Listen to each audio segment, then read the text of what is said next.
thanks very much for the opportunity and for running while you've arranged all of this. This is a very good opportunity for me to kind of get going. I think over the last 10 years is probably the first time that I really have got to a place now where I feel really comfortable actually talking about this stuff. I think when I started out looking into cheetahs, it is very, very confusing to understand exactly what was going on. There was so little information available, and many of the kind of mindsets in terms of what was happening with them were very set. And I had to kind of really think very much outside the box when I started to approach this problem. And in the beginning, I kind of went down one rabbit hole, realized that that's not really what's happening, and then kind of have gradually sort of moved into an overview of what is really happening with these animals and why they're developing the problems that they're developing. So there's still a long way to go with regards to some of the research that needs to be done, and I fully acknowledge that. It's not an easy space to do research with these animals. They're not laboratory animals, that you can tightly control your experiments. You get individual variations. Sometimes they'll eat the diet that you want to eat. They also are very valuable, so you can't actually induce a disease state in these animals like you would with a rat, mouse study. So it does take time to kind of get a good handle on what is really happening with them. And you rely so much on actual clinical cases, but as soon as you start making changes and they improve, then you lose all your clinical cases. So it's a very slow process trying to get there. But I think that we have really made a lot of progress, and I've been focusing on this now probably since I started 2007 or something like that, so it's a good 14, 15 years coming up now that we've been kind of working on several aspects of it. Now, I want to say right from the start that there's going to be a lot of very technical information, okay, which I'm going to not water down too much for you or make it that easy to understand. The reason that I need to explain that is not so that you can understand all the technical details. You won't need that. In actual fact, cheetah nutrition is very, very, very simple. You just feed whole carcasses of small ruminants and your problems are all solved. That's how simple it is. The problem is really that those are not readily available, and then there are all kinds of, if you change the diet at all, you end up with all kinds of issues. We know that, and Ashia has done it down in Paul. They initially contacted me because they had a lot of problems with gastritis and diarrhea in their cheetahs. I spoke to them. We started some of them on certain types of treatment, but I went down and gave them a lecture, and the basic outline of the lecture was, ideally you'd be feeding what they eat in the wild, which is, whole carcasses of game. Now, they're one facility that, has the funding to be able to go and buy all the game, and that's exactly what they did. They bought the game, and a month later I got a bit concerned because they hadn't spoken to me in a month, and I thought maybe they're upset with me or something's wrong. But when I later contacted them, they found out, no, they just don't have any problems anymore. Their problems disappeared, with regards to, especially the main problem of gastritis, which we're going to talk about. So this morning is really going to be focused quite a lot on nutrition, and then hopefully after lunch, then I'm going to talk a little bit about some of the other vaccinations, infectious diseases, antiparasitics, what to use, what not to use. And then we're also going to look at a little bit of the cheetah reproduction, which is not my speciality particularly. I think Craig will probably have a lot more experience on that than people who have actually bred cheetahs on a regular basis. But I'd be happy to entertain comments and so on, give you what I've got at the moment with regards to that. But just so that it kind of gives you a complete overview. The reason we're focusing so much on the nutrition is simply because it is, for me, the critical factor with regards to cheetah health. And I'll hopefully explain more of that in detail as we go along. That's why I'm going to spend quite a lot of time. And a lot of it is, as I said, technical, but I'm building the case for why I'm giving certain arguments. So this initial lecture is just a little bit on digestion, because I think it's, even with veterinarians, small animal veterinarians, they still think either in terms of human digestion or they think in terms of dog digestion, where they still interpret the dog as being primarily an omnivore. And I would argue strongly that the dog is an opportunistic omnivore and it's actually really a carnivore. But they think very differently. And when you try and sort of engage with them on, most veterinarians have very little actual training in nutrition, they all they know, and you can tell me, but there's which bag of hills you're going to grab off the shelf in order to give to the client, but they actually don't know what's in the bag, and that's fine. They don't really need to know anything more than that, because they don't, they get the information in most of the cases that they're treating. That is absolutely sufficient. But the problem comes in when you're feeding like a raw diet essentially to captive carnivores, and now it becomes incredibly complex, and you'll see just how complex it can become. I actually have a lecture that I give to the students, which is why meat is bad for carnivores, and it's a bit of a play on the words. Meat being actual muscle meat, and because people tend to think, oh well, it's very simple. This is a high, it's got a lot of protein, it's got a lot of amino acids in, and how can it be, not meet their actual nutritional needs? And then when you start looking at, that meat is not a carcass. A carcass is very different. It has different tissues in the body, contain very, very different actual vitamin, mineral, and amino acid concentrations, and they dramatically influence the diet. What I want to say just right from the start, when you're thinking about the cheetah, you must understand that cheetah is like the most boring in terms of the diet. It's like somebody who eats breakfast cereal 24/7, for breakfast, lunch, and supper every single day of the week. Okay, they eat the same food, It doesn't matter. They eat small antelope, okay, and they eat the whole antelope, and that's food component. So if you put it together as a unit, doesn't vary very much, because there's homeostasis inside the actual antelope, which keeps the vitamin and mineral levels more or less the same. I mean, there may be fluctuations over seasons and so on, but just for example, the salt content, for example, in a antelope doesn't change. You don't suddenly get a high salt antelope and a low salt antelope, otherwise it would be dead. Either way, it would be dead. There's kind of just a middle of the road, medium salt antelope. So just think of this in terms of the cheetah. It doesn't need anything to regulate salt in its body. It just gets everything in the diet, and it has very limited mechanisms to be able to either tell it you actually need some more salt, which in herbivores there is. There's strong salt appetite that you develop. If you deplete them of salt, they will start going to look for a salt lick. If you do it in gorillas or in any of in apes, they do exactly the same. And if you do it in humans, you deplete them of salt, they'll start developing a salt craving. You do it in the cats. You deplete them of sodium in their diet, and you offer them salt food and low salt food. They don't choose. They still just eat, because they don't need it. Every single meal that they eat contains exactly the same amount of salt and the amount that they require for their own health. But now if you expand that idea to the broader sense of all the other nutrients, then you can understand that these animals they've got rid of every other mechanism that means to sort of change one molecule into another molecule. They just don't need it. Whereas if you think a herbivore walks around and eats toxic plants all the time. I mean, plants are really toxic, animals are not toxic. And mostly, if you eat plants, there's all kinds of things. We have cyanide, arsenic, all of those things occur in actual plants. And herbivores need a lot of different mechanisms, mainly in their liver, to detoxify those components in the diet. The cheetah doesn't need that, so it just got rid of it. But now you give it a drug, and it doesn't know how to metabolize that drug, because a herbivore would immediately start metabolizing that drug, because it's got all these built-in mechanisms to be able to metabolize compounds, whereas the cheetah doesn't. And that's why it's so vulnerable to just small changes in the diet that can actually make a very big difference. And that's what I want to sort of just show you how complex it actually can become. And that's not so that you know all the detail, but it's just so that you can follow the argument and then realize just how big an issue this is. Okay, so there are a number of diseases of captive cheetahs. We've known about these since the 1980s, some of them earlier. And I'm going to discuss a few of them, especially lymphoplasmacytic gastritis. Glomerulosclerosis is a disease mainly of the kidneys.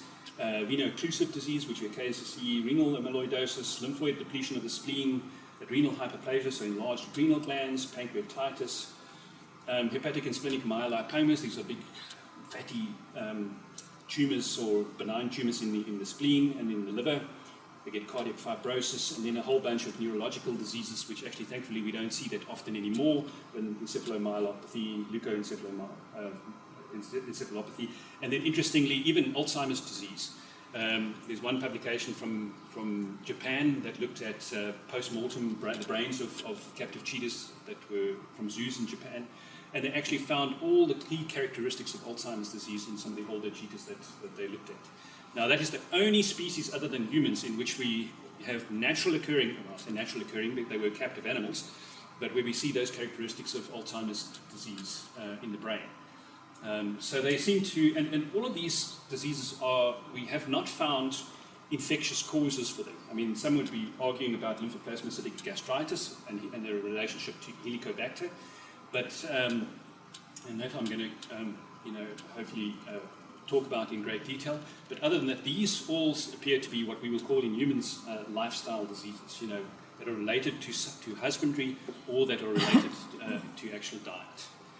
There's no infectious cause that we can identify as being responsible for these diseases.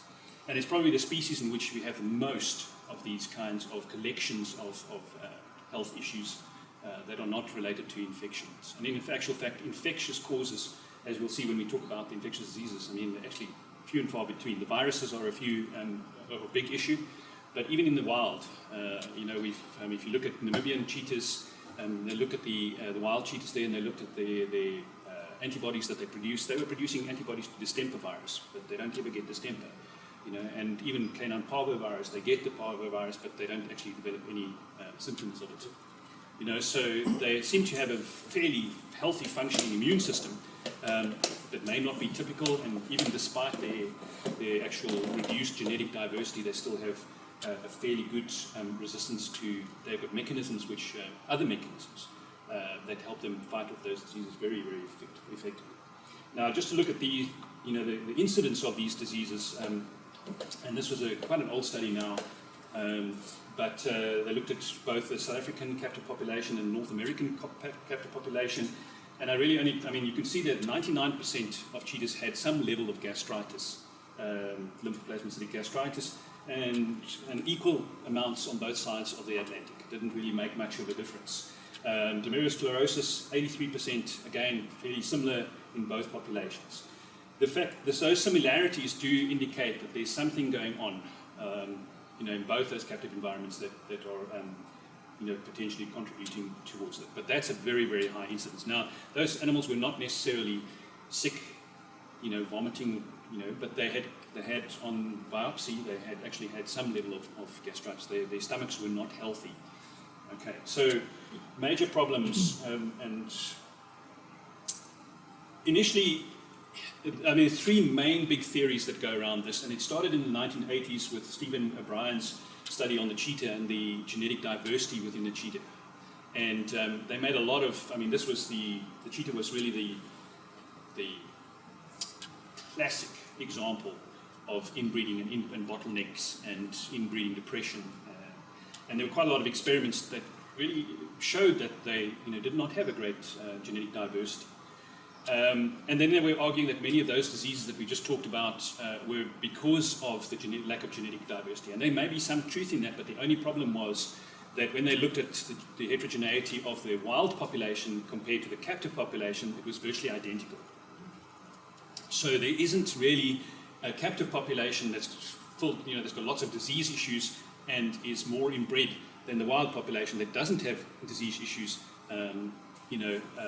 and has the same level of genetic diversity. And that's still true today. I think the captive population is still relatively diverse compared to and there's no difference between it and the wild population at the moment. And so that whole theory kind of just subsided and was replaced then really by the stress theory. The fact that these animals were really not well adapted to captivity, regardless of what kind of captivity we're really talking about. And Corinterio's paper in 2004 hammered that home, in the minds of many, many, many people.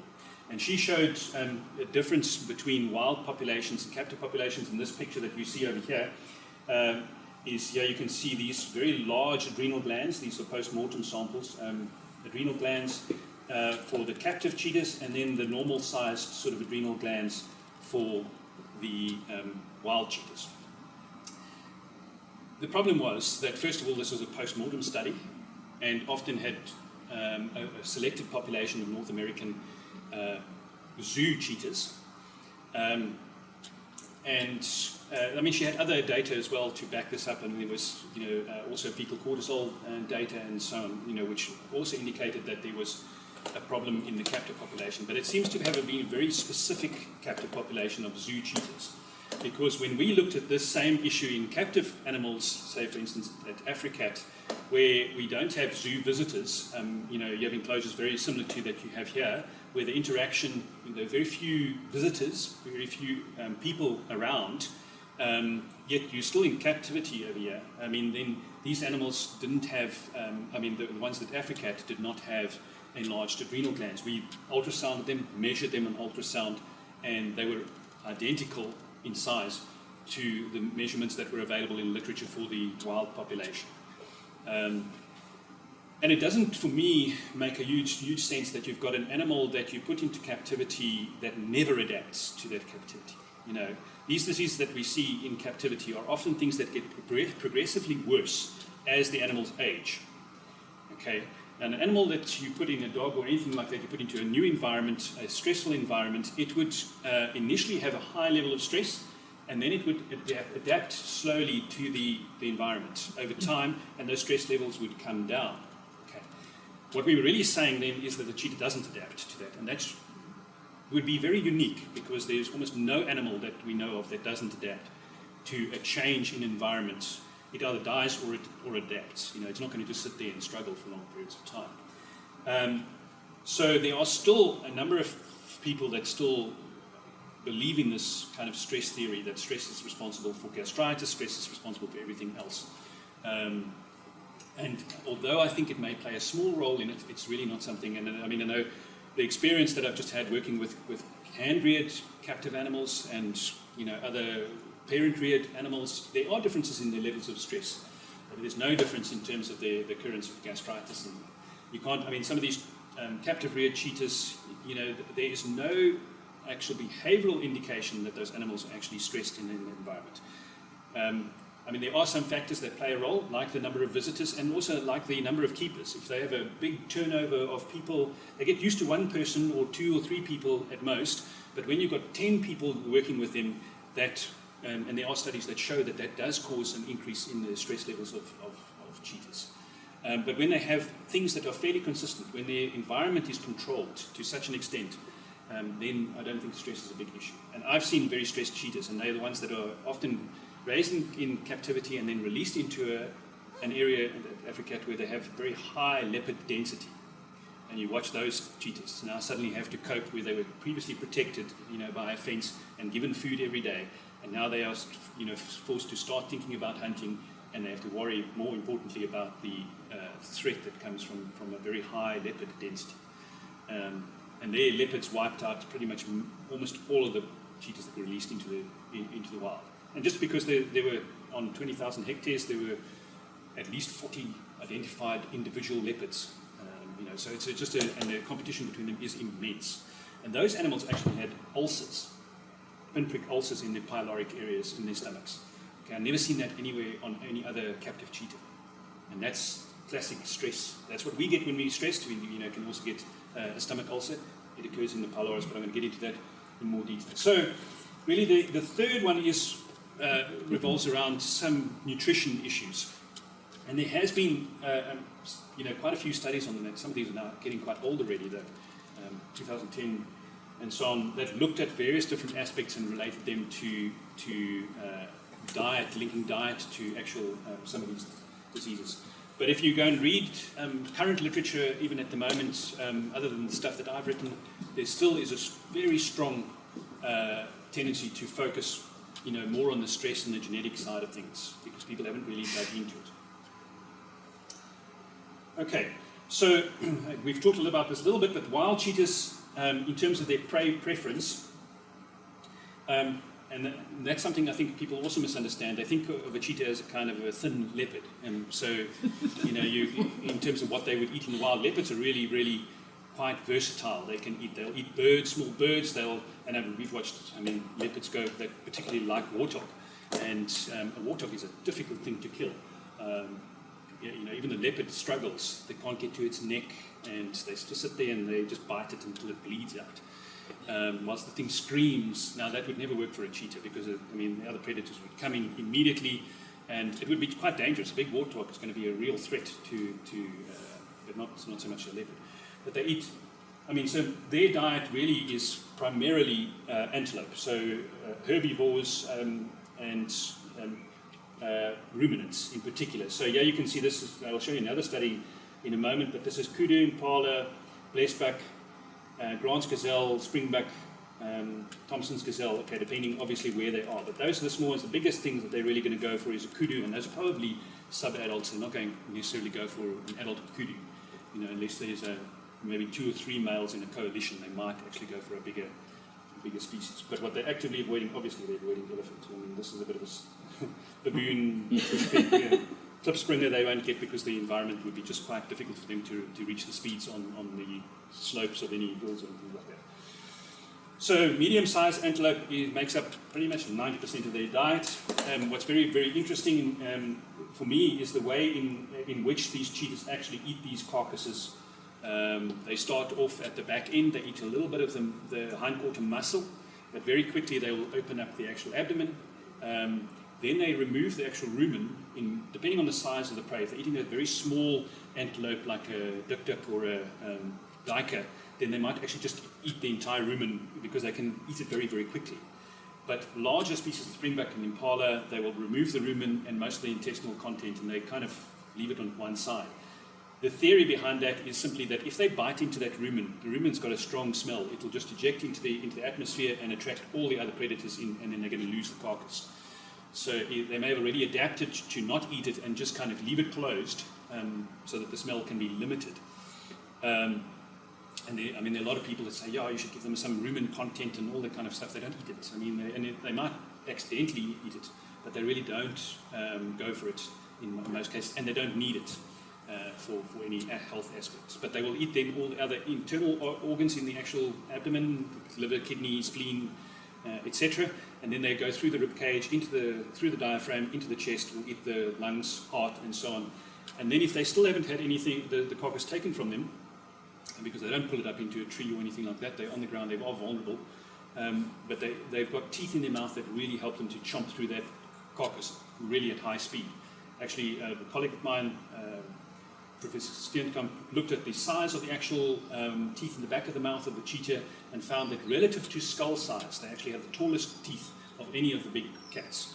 And they really like these blades in the back of the mouth designed to eat meat, to bite off chunks, swallow those large chunks in a very rapid fashion so that they can get through as much of the carcass as possible prior to having the carcass stolen away from them by other large predators and scavengers. Anyway, but then they will eat most of the carcass except for the head and maybe for the feet. They usually will leave those pieces that are left over at the end. And it would be very interesting to look at whether or not, if you have a coalition or if you have a mother and cubs, whether or not how they actually eat the carcass together as a group, because there are certainly prized organs and parts of the carcass, and whether or not they all start at one end or whether they kind of just start from opposite ends. But if there are only 1 or 2 of them, they kind of eat it in a very, very similar fashion. The captive diets, traditionally, most of them are mostly muscle meat. Okay, so I was going to just go back there and just say, so if you look at the composition, about 50% of the carcass is muscle meat, but then other components like the organs, the bones, and the skin make up the other 50% of their natural diet. And that's where the critical part comes in. When we look at the captive diet, we often have some bones, but often those bones are excessively large for the cheetah. So if you give them a cow's femur, there's no way that a cheetah is going to be able to get through it. So the bone is, they might be able to chew the cartilage off the either end, so great for that, but the actual calcium that is locked up in the bone is not going to be available to them. They'll go for ribs and they'll go for the smaller bones because the normal antelope that they would eat would never have such large bones in the actual meat. But because we're feeding mostly horse, donkey, and bovine cattle to them, that meat is readily available. There's a lot of meat on a horse. it'll last you a long period of time, and it's inexpensive if all you have to do is collect the horse, and then store it until you can feed. Compared to, as I said, the ideal thing obviously would be let's farm with goats and let's feed one goat a week for a cheetah and probably be fine. But then if you start doing the calculations, that's 52 goats a year, that's one cheetah. And now you've got 30 cheetahs times 52 by 30, and you've got 1,000, more than 1,000 goats that you're going to have to produce or have available for food per year, and it becomes just never going to happen.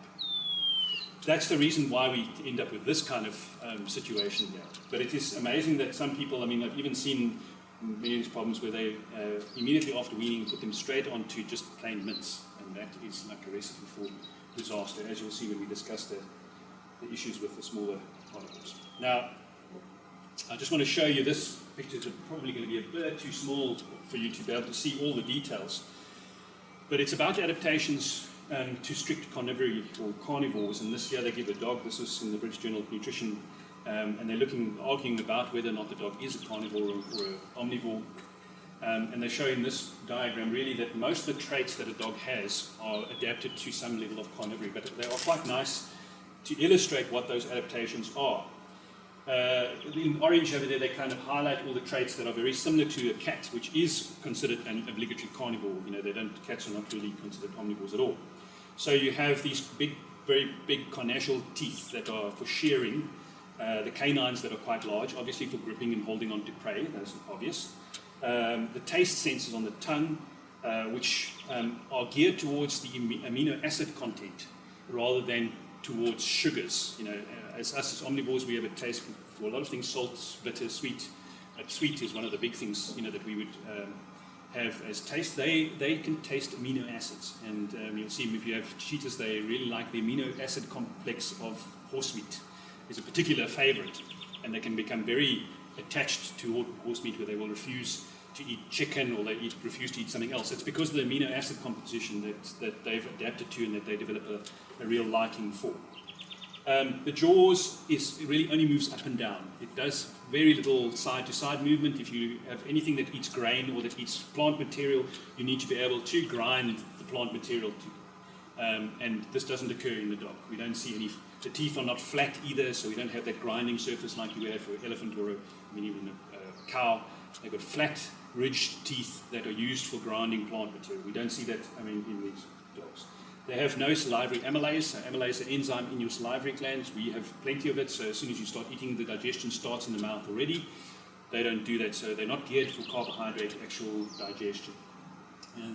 Vitamin A is transported in the blood as a retinal ester, which means it can be readily excreted as well in the kidneys in the same form, which means that they have a very high tolerance for vitamin A, and they will not readily develop any toxicity from overdose of vitamin A, whereas humans, we have to be careful. It's one of the ones that we don't want to, especially if you're pregnant, you don't want to be taking excessive amounts of vitamin A. But you really don't have to be that careful about it when it comes to carnivores.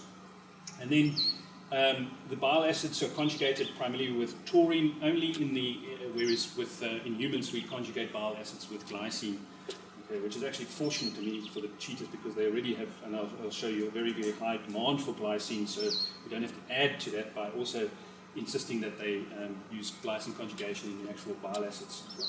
And then the other traits, they are in blue over there, are just for that traits that function for famine. So if you have a carnivore, it's getting food today, but it's only going to probably get food again in a week's time, or depending on the species. If it's a black-footed cat or a small species, they hunt every night.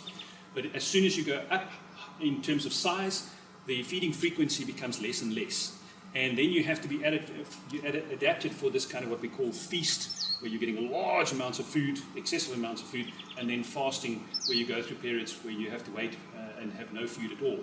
So your body has to be regulated in some way in order to be able to kind of store certain things in order to make sure that you don't end up with deficiencies during those starvation periods. And to some extent, the cheetah is quite adapted for that, probably not as much as a lion, which can easily go for a week without any sort of sign that it's going to have any. In fact, it actually is better for them to eat once a week, it appears, in terms of their whole digestive system. You have to realize that the cheetah has to be able to be able to metabolize some carbohydrate because the prey species that eat do contain carbohydrates. We have carbohydrates in our body in the form of glycogen, which is the main energy store in the muscle and liver. And you've got about 12 hours of glycogen stored up there, which can be converted easily into glucose. And you also obviously have glucose circulating in your bloodstream. And if they won't be able to digest or absorb any of that, they would end up with a diarrhea with it if they couldn't break it down. So they have to have a small amount of carbohydrate digestion. But that's about 2% of the entire diet that they make up. So it's really not sufficient. And that's one of the reasons why you can't give cheetahs, huge amounts of ions or hills or anything else, is because those diets, typically, even the metabolic diet, Hill's metabolic, is about 17% carbohydrate. Okay, so then they end up with an osmotic diarrhea. You can give about it, you can feed them that, it's expensive. It does help a little bit in terms of providing some of the nutrients, but the problem is as soon as you go over like a third of the diet, they start getting the squirts, then they've got diarrhea. So that's a major problem. And it's because they can't actually very effectively metabolize, digest and absorb those carbohydrates in the diet. Okay, so I'm going to talk a little bit about fat digestion. Very interesting that I think even now you'll find facilities that will tell you that you must trim all the fat off the actual meat, and you feed them just a very lean meat. And the fear around that really came out of cases of pancreatitis. And again, they're kind of applying that like to dogs. Dogs can tolerate their natural choice is to eat about a 60% fat diet. If you give dogs a choice, domestic dogs, 60% of their diet, they'll go for the fat. They love the taste of the fat, and they digest it very, very, very efficiently. Then you get one or two dogs that develop pancreatitis, then you actually need to cut back on the fat, because the fat actually can make that problem worse. But the fat is not the cause of the pancreatitis. It's actually just a problem when you already have pancreatitis due to some other problem. Okay, then it's only an issue. But somehow this link got there, and I think people then stopped and said, because we get so much pancreatitis in cheetahs, we mustn't give them too much fat. It's a disaster. Okay, because fat is so important in their diet, both from an energy point of view, and I'm going to go into more of the details in a moment, but also because you've got all these fat-soluble vitamins that are critical for them. Vitamin A, vitamin D3, vitamin E. All of those fat-soluble vitamins, if you don't give them fat in the diet, they can't absorb. It doesn't matter how much you supplement them, it's not going to actually be absorbed because there isn't enough fat for the actual absorption to take place. So fat is fairly critical. Now fat is interesting in terms of its digestion. So you produce bile salts that come through the bile duct from the liver. And the main purpose of the bile salts is to try and make fat more water-soluble.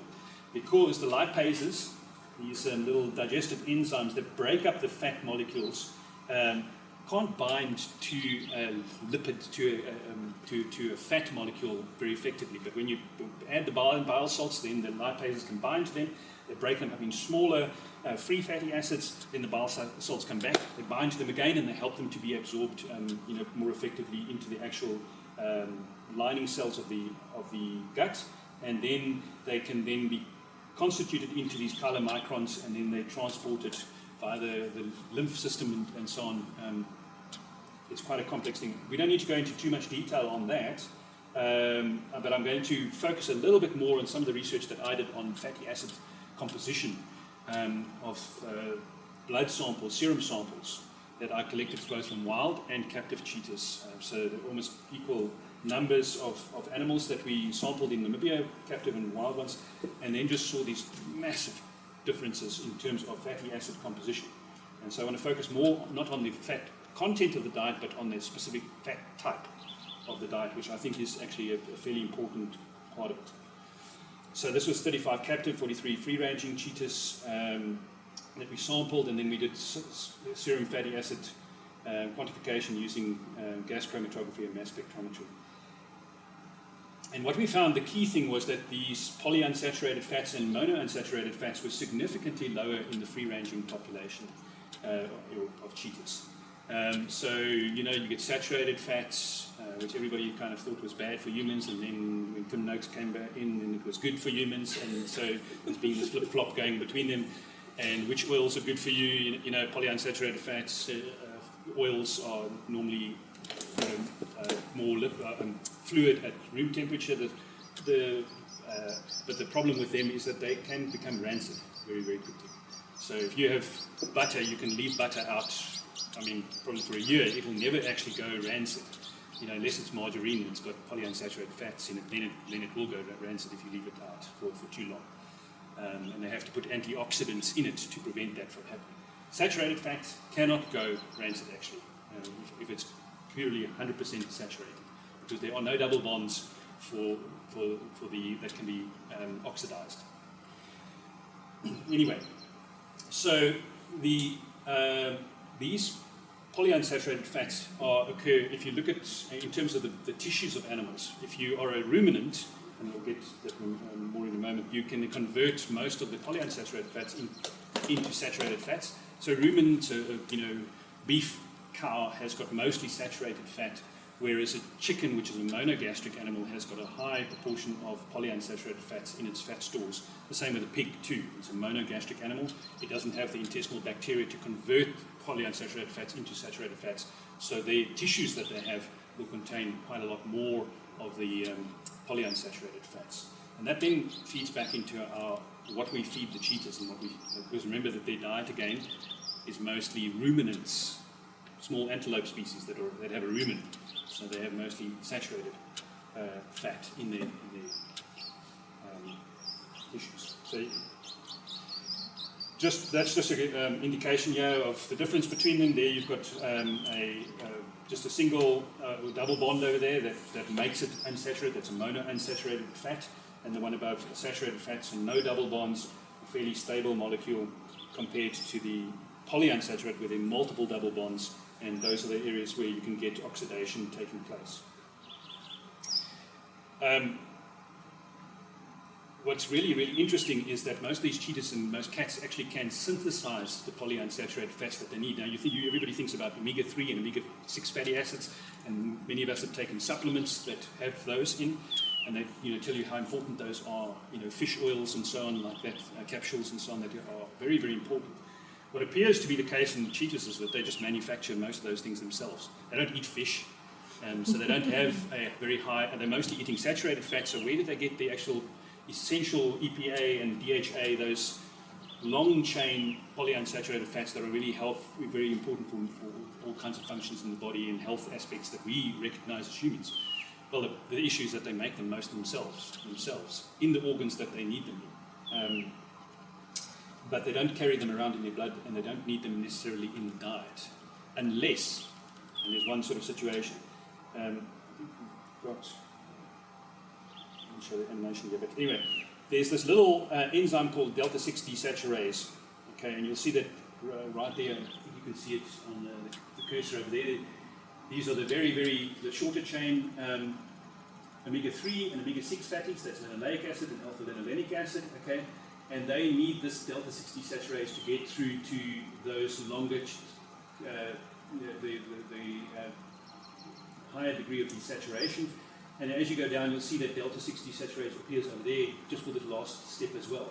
Now the problem is if you put too much of these polyunsaturated fats in their diet, it uses up all the delta-6 desaturase up here at this level, and then there's nothing left for that last level to convert to what they actually need, which is this DHA right at the end. So the problem is that when you feed them a chicken or a pork meat, which is very high in these fatty acids over here, then they're going to use up all their delta-6 desaturase enzyme. And they don't have very much. I mean, we as humans have a lot more delta-6 desaturase than they would have, because in the wild, because they're eating ruminants, they would never need it. Okay, they only need enough for this last step over here, and then they can produce enough DHA for themselves. So that's one of the other problems. So just these fatty acids, they form, most cells in the body have got a lipid bilayer, so fatty acids are important. Every cell in your body, the little membrane that goes around the outside is made up of lipids. So whatever you eat in terms of fatty acids is going to end up in that every single cell of your body, the outside of every single cell of your body. So it does become structurally, it's very important. They also play a very important part in energy. This is now in the mitochondria. Fat can be, through beta oxidation, can be utilized for energy. It also, fatty acids play a very important part in the whole inflammatory pathway in the body. Okay, and if you take aspirin or anything like that, or even prednisolone, it's blocking that inflammatory pathway. You make prostaglandins, and a whole bunch of other things via arachidonic acid, which control inflammation and inhibit inflammation at the same time. So when you mess with that kind of whole pathway by changing the composition of the fatty acids in your diet, that can also be affected. And then all your hormones in the body are also somewhere come from fatty acids. All the reproductive hormones, cortisol, all of those other hormones are really quite important in regulating other pathways in the body and obviously reproduction. So you can see that a change in fatty acid composition can have quite a big impact on those, especially if oxidation is a problem. So as soon as you increase your polyunsaturated fat intake, you need to increase at the same time the intake of antioxidants in your body. Okay. Now you can imagine if a cheetah in the wild only eats a large amount of saturated fat, okay, which cannot be oxidized, then you can imagine just how much antioxidants they need. Not much at all. Okay. Why would you need it? Because you don't have all of these potential problems with oxidation that are likely to occur. As soon as you increase the polyunsaturated, you've got to increase your vitamin E intake, you've got to increase vitamin C. Cheetahs make vitamin C in their body by themselves. They don't actually need it as a supplement. We add it as a supplement because it's a good antioxidant. Okay, whether they need it or not, by adding it, you can help reduce oxidative damage in the body. But because they don't eat chicken or pig or anything like that in the wild, they don't really need much antioxidants. And the main antioxidant in the body is glutathione. We call it the mother of all antioxidants. It occurs inside most cells. And you'll see when we get later why a deficiency in glutathione in cheetahs and an increase in polyunsaturated fat intake. You're combining two things that are now potentially going to cause massive oxidative damage in the body. Okay. All right, so I'm not going to go into too much detail here with DHA and EPA. These are your omega-3 and fatty acids that we often get in high concentrations in fish oils, and there are lots of studies in humans to show how they can benefit health, both in terms of cognitive function in the brain, cardiovascular health, muscle and bone system, and the immune system. Okay. When I did the analysis, I could not find any concentration of DHA or EPA in the actual blood of cheetahs. They didn't have any. And these were wild cheetahs, nor the captive cheetahs. They didn't. And I suspect the main reason for that, and we've shown in some studies in cats, that they actually produce it right at the end in the organs that they need it in the brain, in the eye. So you don't actually see it in the blood. It actually never appears in the blood. They use other fatty acids in those, and then they go through to produce those. But this is just now to show you the main differences in total polyunsaturated fats, much higher in the captive, and the monounsaturated fats in the middle over there, again high in the captive, whereas the saturated fats were higher in the free-ranging cheetahs. Okay, and then I'm going to highlight some of those, which we don't need to focus too much on. Just if you have a look at the captive cheetahs here, just that in the blue box over there, that's linoleic acid, linoleic acid, an omega-6 fatty acid, and it's over 1,000 millimoles per liter versus 294, the mean for the free-ranging cheetahs. So it's at least 3 times higher. And as I said, that's just going to eat up all that delta-6 desaturase, and that means that they're actually going to end up with an actual DHA and EPA deficiency right at the end, because you won't have that last step, the enzyme available for that last step to occur. All right, so I wouldn't normally supplement cheetahs with fish oils or anything like that unless they're getting quite a lot of chicken or pork in their diet. Pork we don't really use in cheetah diets at all. But if they were eating quite a lot of chicken, then you might have to start introducing a fatty acid supplement, a fish oil supplement, or there are many products available in a capsule form or in a liquid form.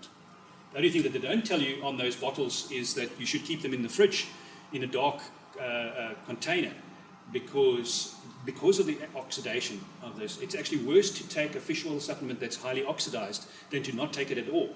So if you are going to take it, then you need to, as a human, then you need to put it in the fridge and only buy enough for a month. You like to sell these like big pots of 3 months or whatever supply.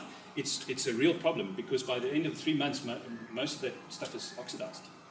And you're actually adding to your oxidative damage load by taking the supplement. So rather buy the smallest pot with the longest expiry date and put it in the fridge, keep it out of direct sunlight because those, and keep the bottle closed to reduce the amount of oxygen in the actual jar. And we don't often think of those things, but that's how it is. Okay, then this is just another, yes? Excuse me interrupting. When you're talking about pork, yes. Are you talking about pig's porks or what about warthog? Well, again, you see warthogs because, no, they're not exactly the same because warthog in the wild, if you look at what they eat, they're primarily eating grass. So you've got although they're monogastric, okay, there is a high grass intake and they're not eating a lot of concentrates. So if you had to do a fatty acid analysis on them, you'll find that a warthog has got slightly better, got more saturated fat and less polyunsaturated fat than a pig from a normal, farmed pig that is getting quite a lot of grain in their diet. As soon as you increase the grain content, then the polyunsaturated fat content also goes up. But it's still a monogastric, so it still doesn't have those rumen microbes to turn the polyunsaturated fats into saturated fats. So it's slightly better, but it's still going to be a bit of a problem for them. Yeah. Okay, this again just to show, it's a different study, again showing that they really only eat ruminants as a major part of their diet. And warthog in this picture over here, you can see they actively avoid them. So the dark colours over here are things that they would actively seek out. So there we've got Blessback, Grant's gazelle, Thompson's gazelle, springbuck, and impala in black. There were things that they kind of occasionally will eat, other things, including kudu, waterbuck, bushbuck, hartebeest, reedbuck, and then the white would be things that they actively avoid, which would be warthog. And I think the main reason for that is, and they might catch small pigs, little ones, but they would, any big warthog is actually a very dangerous thing. So yes. I think they're not really going to take the risk in that sort of situation. And they don't seem to like the meat that much. Certain individuals will definitely go for warthog. If they run through, I've had them in Africa, they run through the camp, a little pig accidentally strays into one of the camps, the cheetahs will go for it, and they will definitely kill it and eat it. All right, so another thing just in terms of the abdominal fat and organ fat has a higher saturated fat content, and that makes sense. I told you a little bit, saturated fat's more solid. It's not as bendy. Whereas, and so in the abdomen you don't need anything when you're running. You can run with an abdomen of fairly solid fat and it's not going to affect you at all. But if the fat in your legs and in the muscle tissues is quite solid, it might make movement a lot more difficult. That's one of the reasons why most of our African antelope species store their fat intra-abdominally, because we don't want to have fat underneath the skin, because we have mostly hot weather. We're trying to get away from heat rather than the reindeer that occur in the north, where the fat is actually inside the muscle and often subcutaneously. Okay, impala would have very little subcutaneous fat and very little fat in the muscle, but all the fat is going to be stored in the abdomen. So that's why I think the cheetahs also go for that area, to increase their fat intake. But it will be mostly saturated fat again, because they're eating abdominal fat a lot more. We're not, when we feed them horse meat or whatever, we're not often feeding abdominal fat as an add to the diet. We're feeding mostly extremities, which will contain more polyunsaturated fats. And then the other thing is that when you have this feast and fast cycle, when you're fasting, you actually preferentially burn up the polyunsaturated fats. So your polyunsaturated fats are going to go down when you're fasting, but if you're eating all the time, they're going to remain relatively high. So all of these are reasons why we found those big differences between captive and free-ranging ones. Anyway, so that was important with regards to fat. And then I'm just talking about this peroxidation of polyunsaturated fats here and showing some of the antioxidants, glutathione being one, but then other dietary things like vitamin E and vitamin C, and then some of the actual pathways in which that happens. So we don't need to go too much, most of it I think will understand about fats going rancid. Okay, usually bacterial effect on those fats, but mainly through breakdown is through oxidation, and you can get that strong smell. Obviously, the other thing about cheetahs is that they eat only fresh carcasses. They're not scavengers. So again, it's another reason why they don't really have to have an antioxidant reserve, because they're not like a hyena that would stumble on something that's been lying in the sun for 2 or 3 days and there's a lot of oxidation of the actual fat. A freshly killed springbuck is going to contain very little actually in the way of oxidized fat, because it's fresh. Okay, but when we store carcasses for long periods of time, okay, we run the risk, okay, especially if they're not ruminants, again, that we're going to get some degree of oxidation, and then we're going to have to increase the actual level of antioxidants in the diet as well. So that's why, again, thinking about how you store your carcasses, how long you store them, what species, whether they're monogastric or ruminants, does play a role in terms of cheetah health, whereas lions or hyenas wouldn't make much of a difference. They've got a lot better, they're better adapted to prevent that oxidative damage from taking place. Yeah, here's where I just talked about the delta 6 desaturase, already discussed in other things I'm going to go on. So basically, carnivores need fat as an energy source, source of essential fatty acids, and for the absorption of the fat-soluble vitamins. But a high saturated fat to polyunsaturated fat ratio is necessary to basically minimize cellular damage through lipid peroxidation and to ensure optimal delta 6 desaturase activity for DHA production at the end. Right. Something you just have to think of. There are some species differences, we've already mentioned that briefly, but basically what I recommend is feeding primarily fat from ruminants rather than from monogastric animals. I mean, that's not always possible, and you won't be able to get away with it when you're feeding horse meat and so on.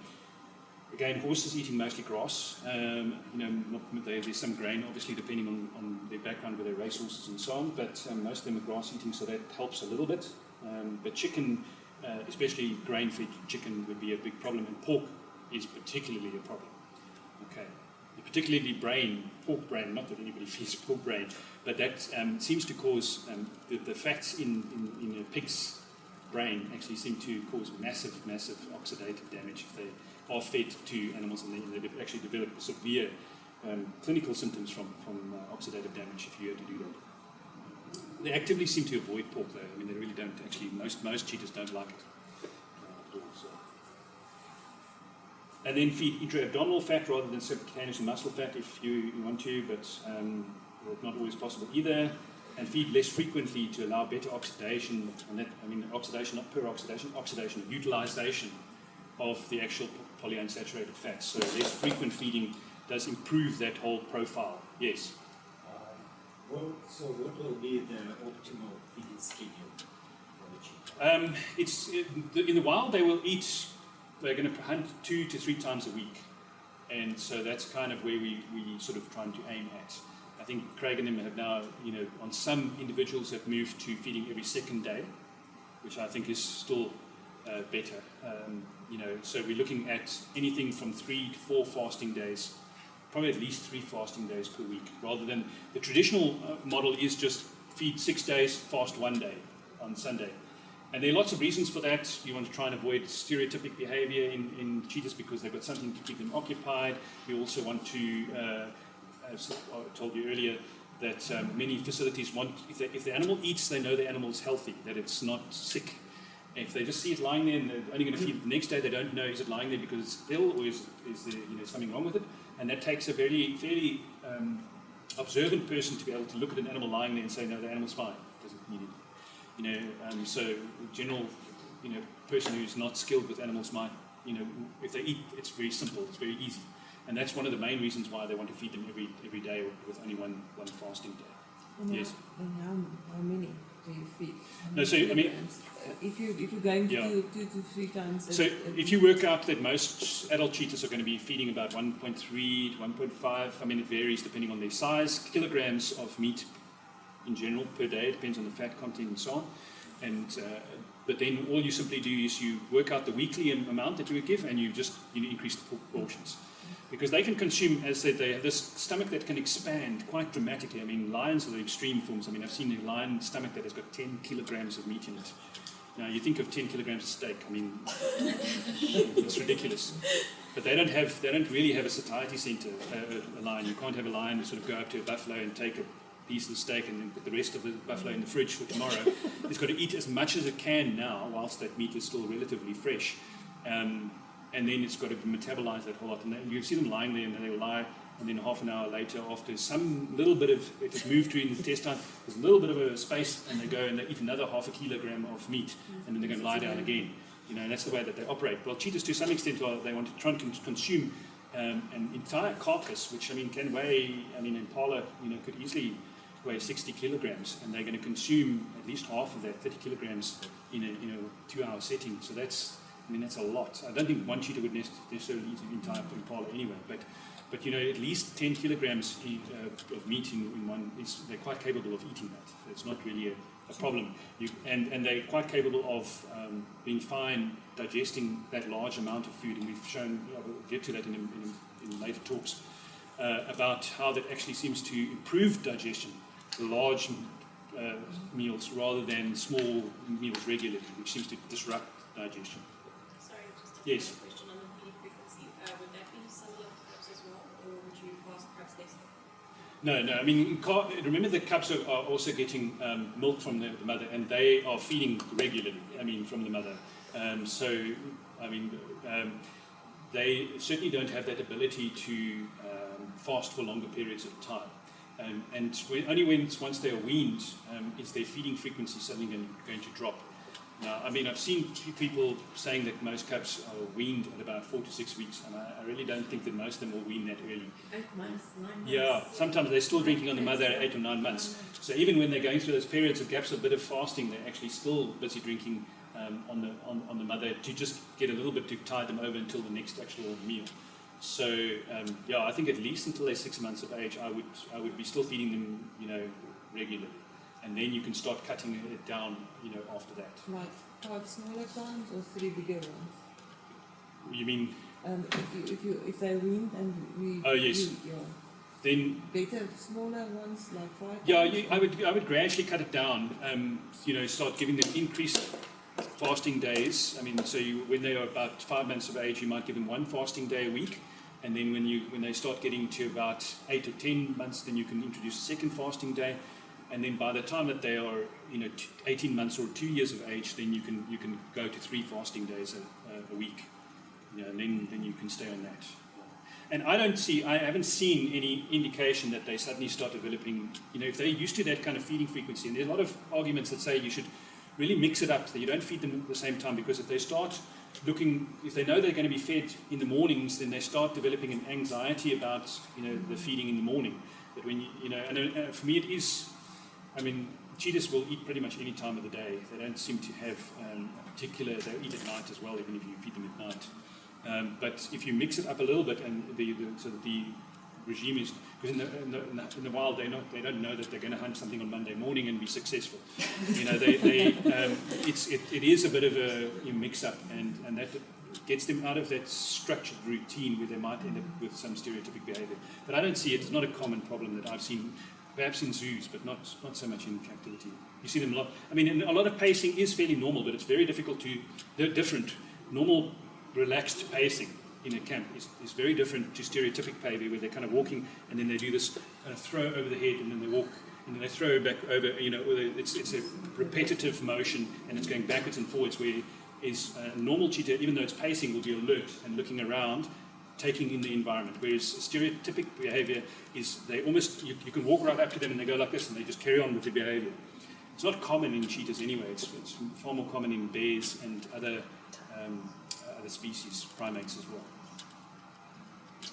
Okay, I think maybe we can just take a short 5-minute break before I move on to protein digestion, because I really want, when we get to protein, that's like the thing that I really want you to take home or remember when you leave is protein digestion, because it's the most important thing in my mind with regards to health. Can I just ask you something? Efazole for that DFA and Yes. EPA, it's Efazole fine? Efazole. Do you have something No, different? that's absolutely fine to use. As I said, you'll see nowhere on the bottle does it tell you to put it in the fridge. Yeah. I didn't know that. Yeah.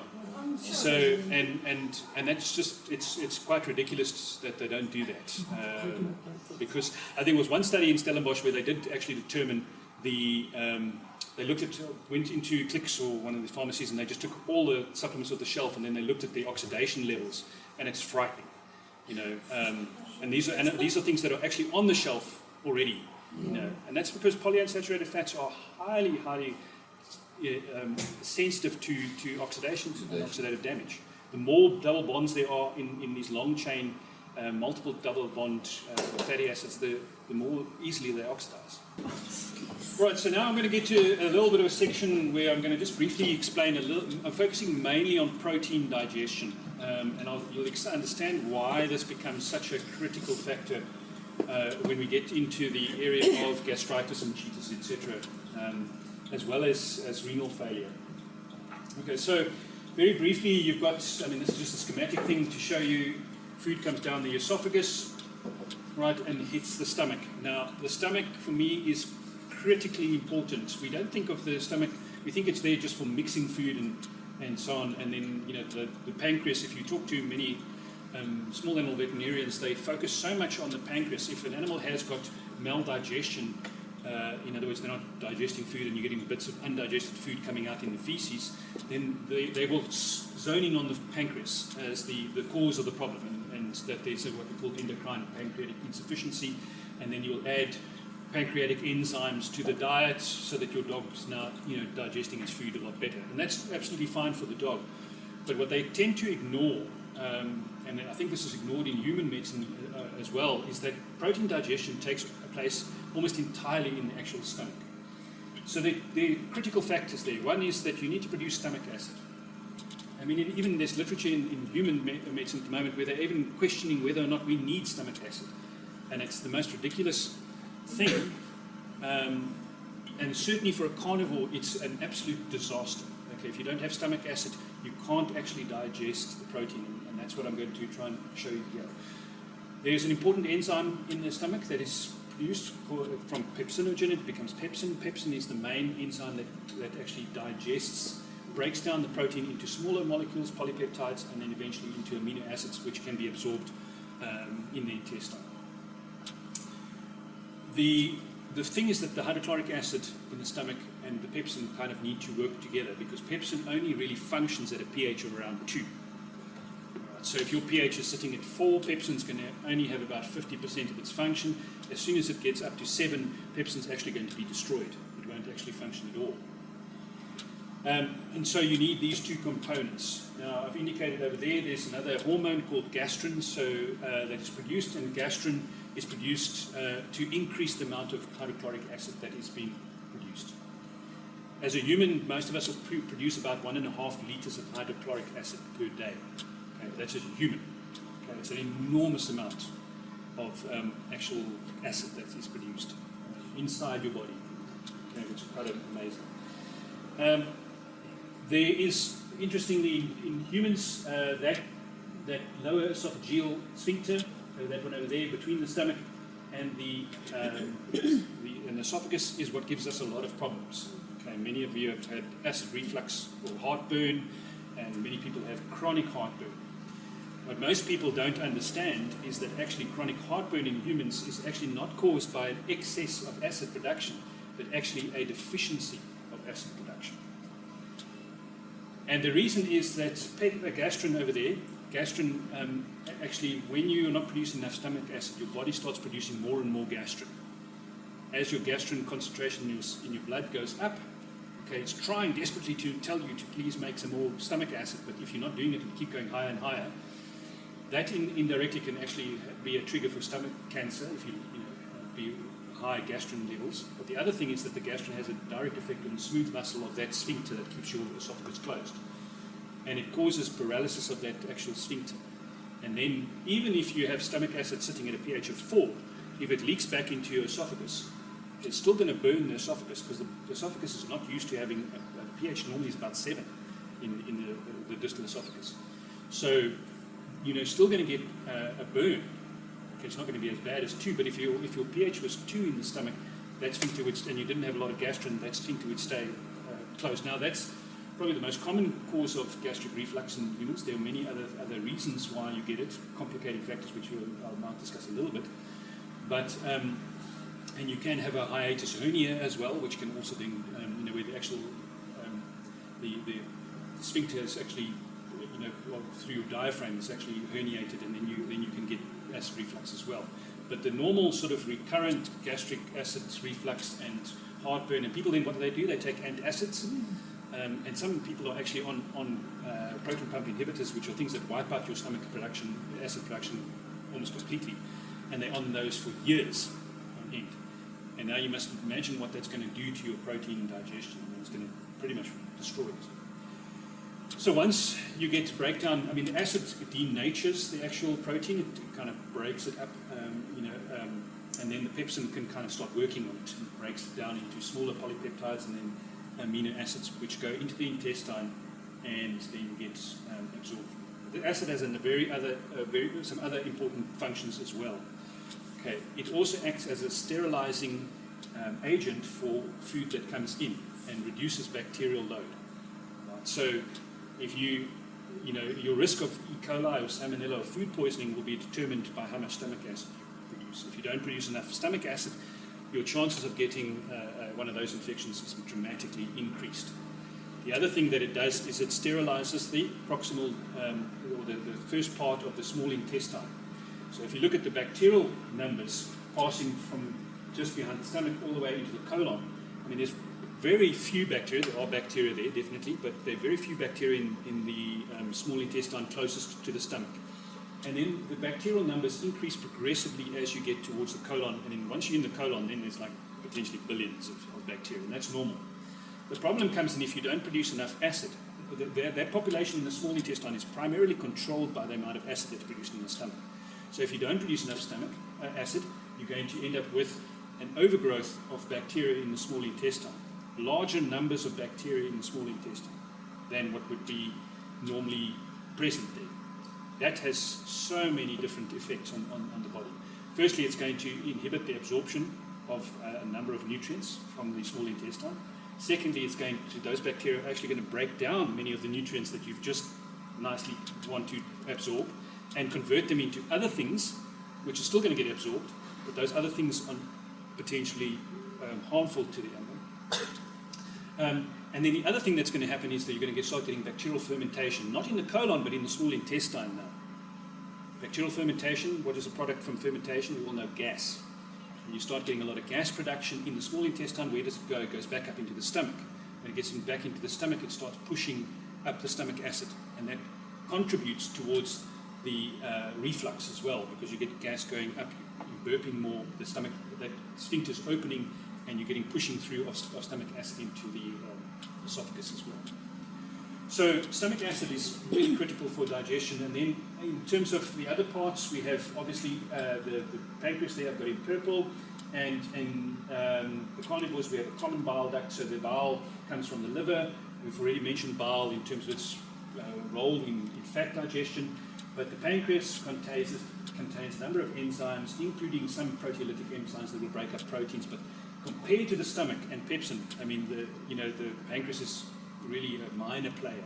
Its primary role is the lipases and the amylases for digestion of fat and carbohydrate. But you need to think the stomach is the main place for the actual protein digestion.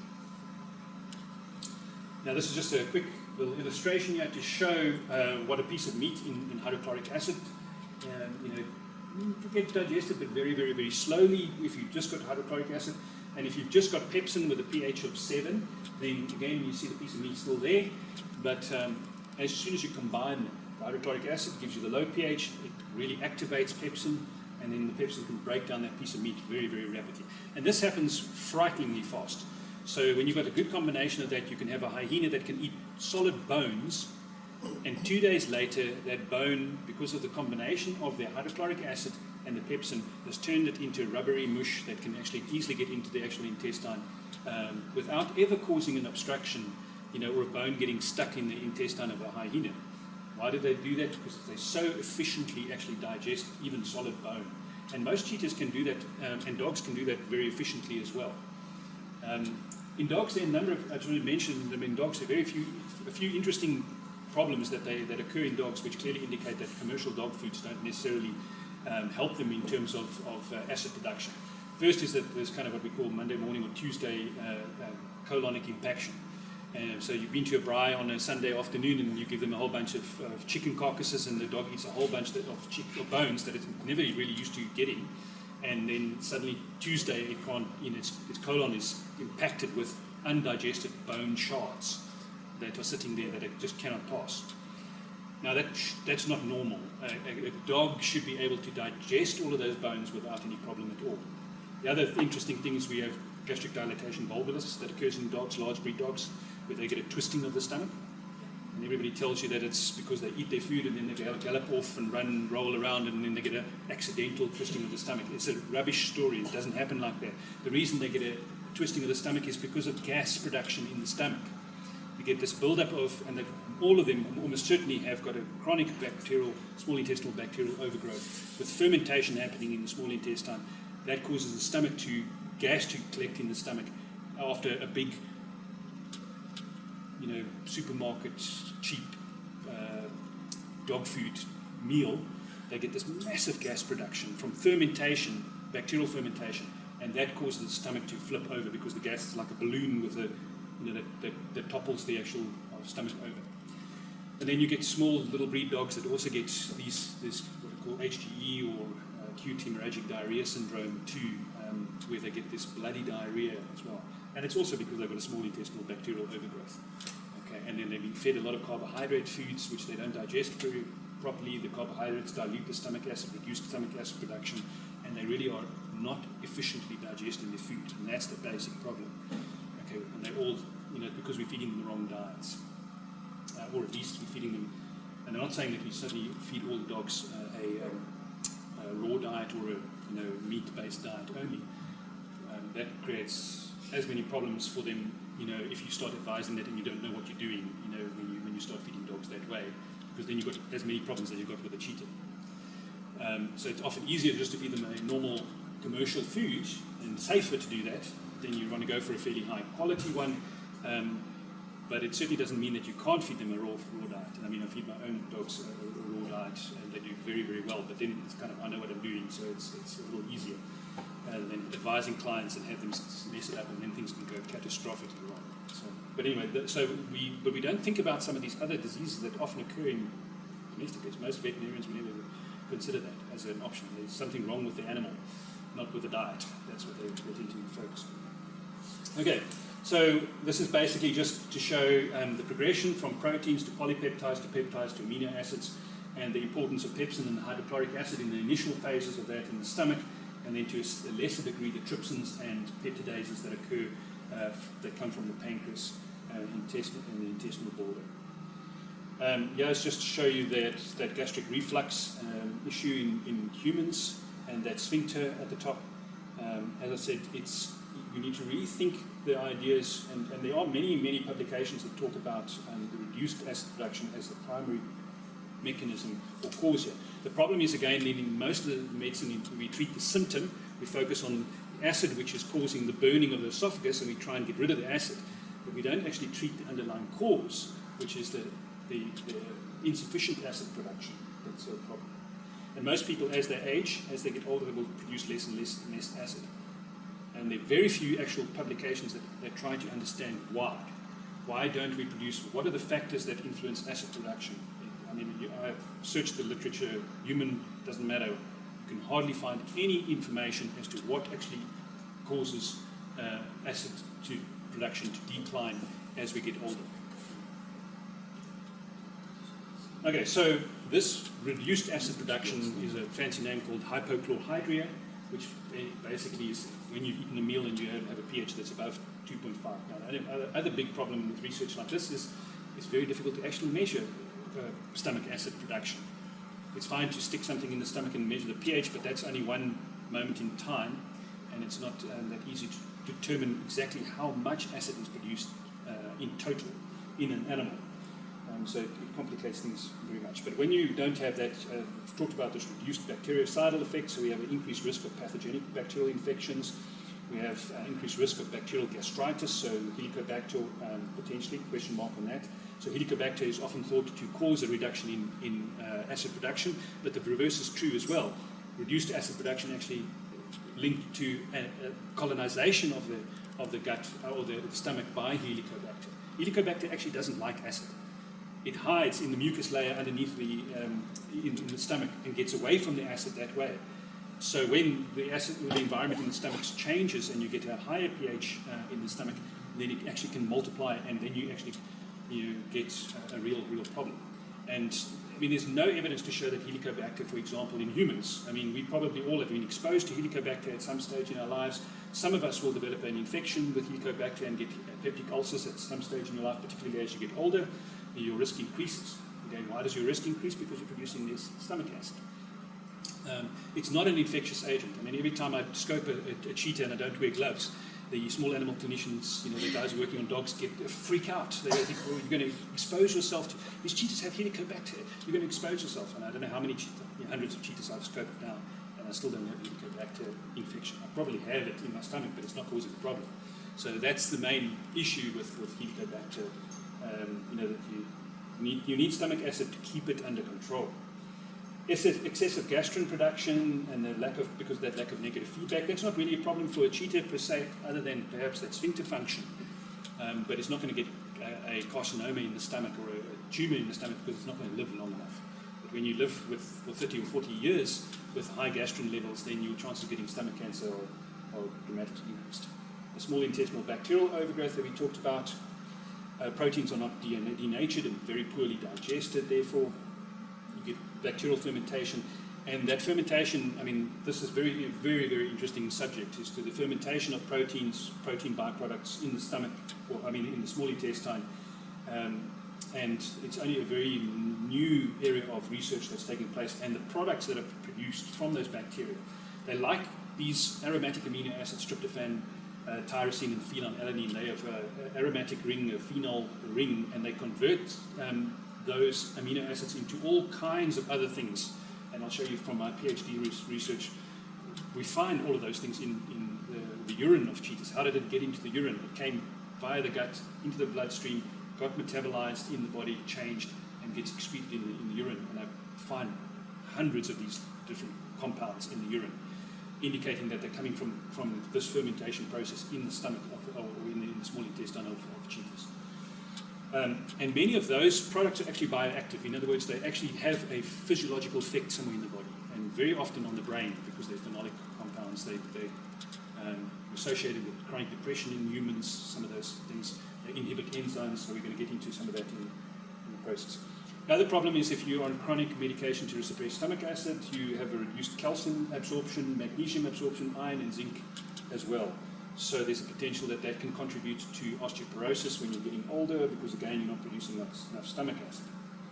And then you also get reduced vitamin B12, potassium and folate absorption as well, okay, which then contributes to other anemia, other chronic diseases as well. So there's quite a dramatic impact of reduced stomach acid on not just protein digestion, but a number of other areas in health.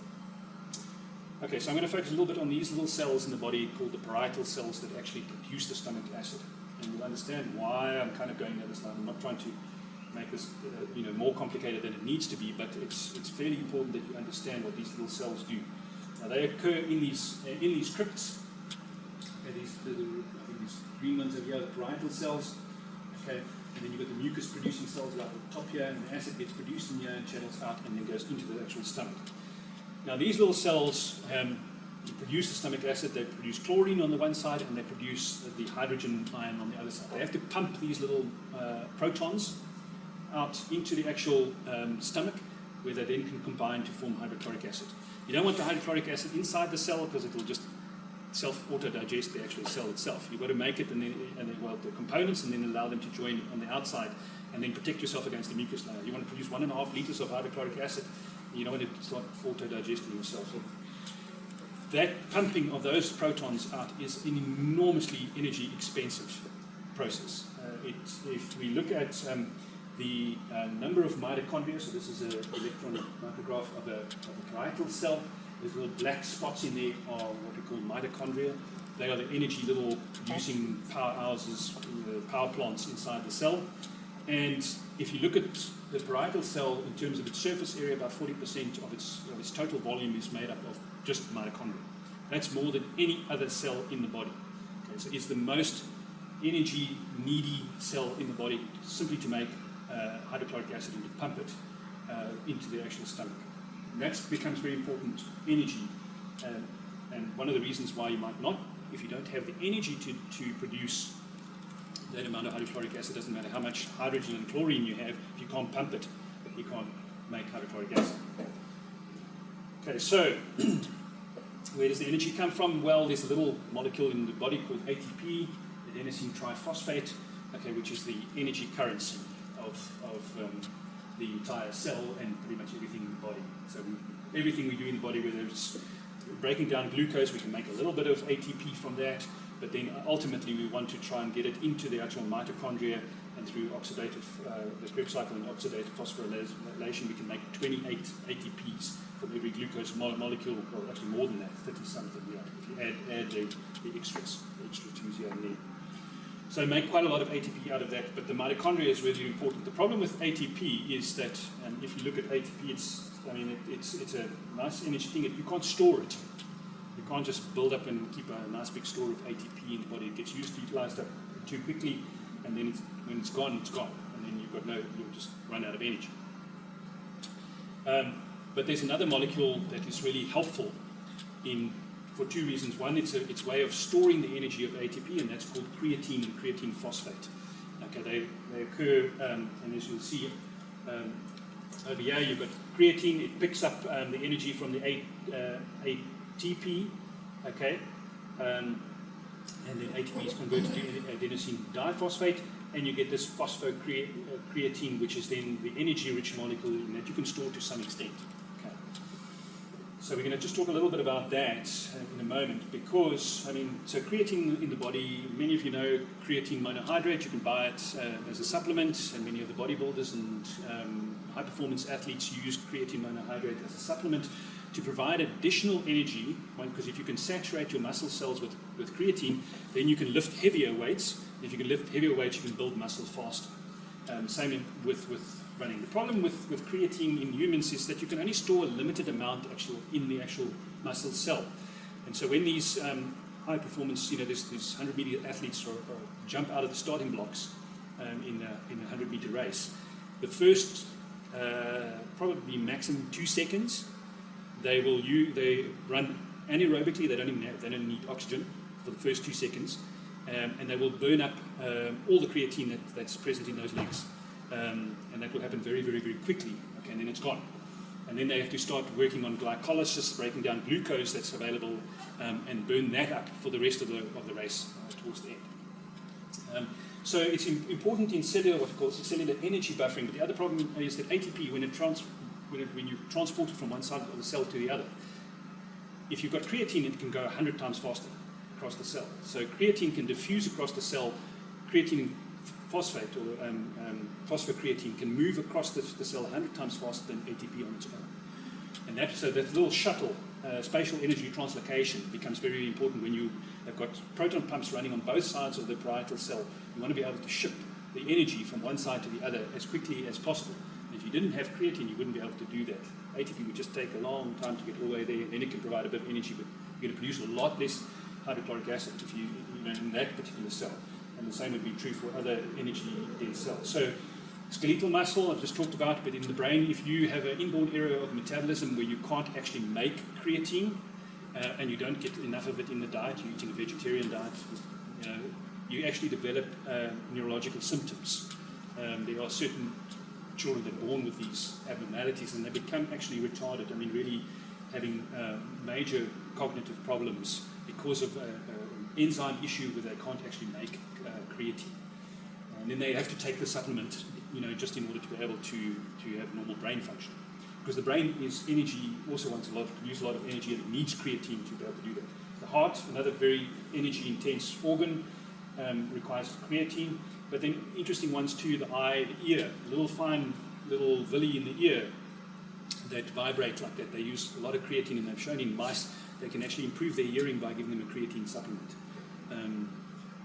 Simply because they're more efficient. Those little villi that detect the sound waves function better when they have creatine available in high concentrations. And then sperm swim entirely from using creatine as an energy source.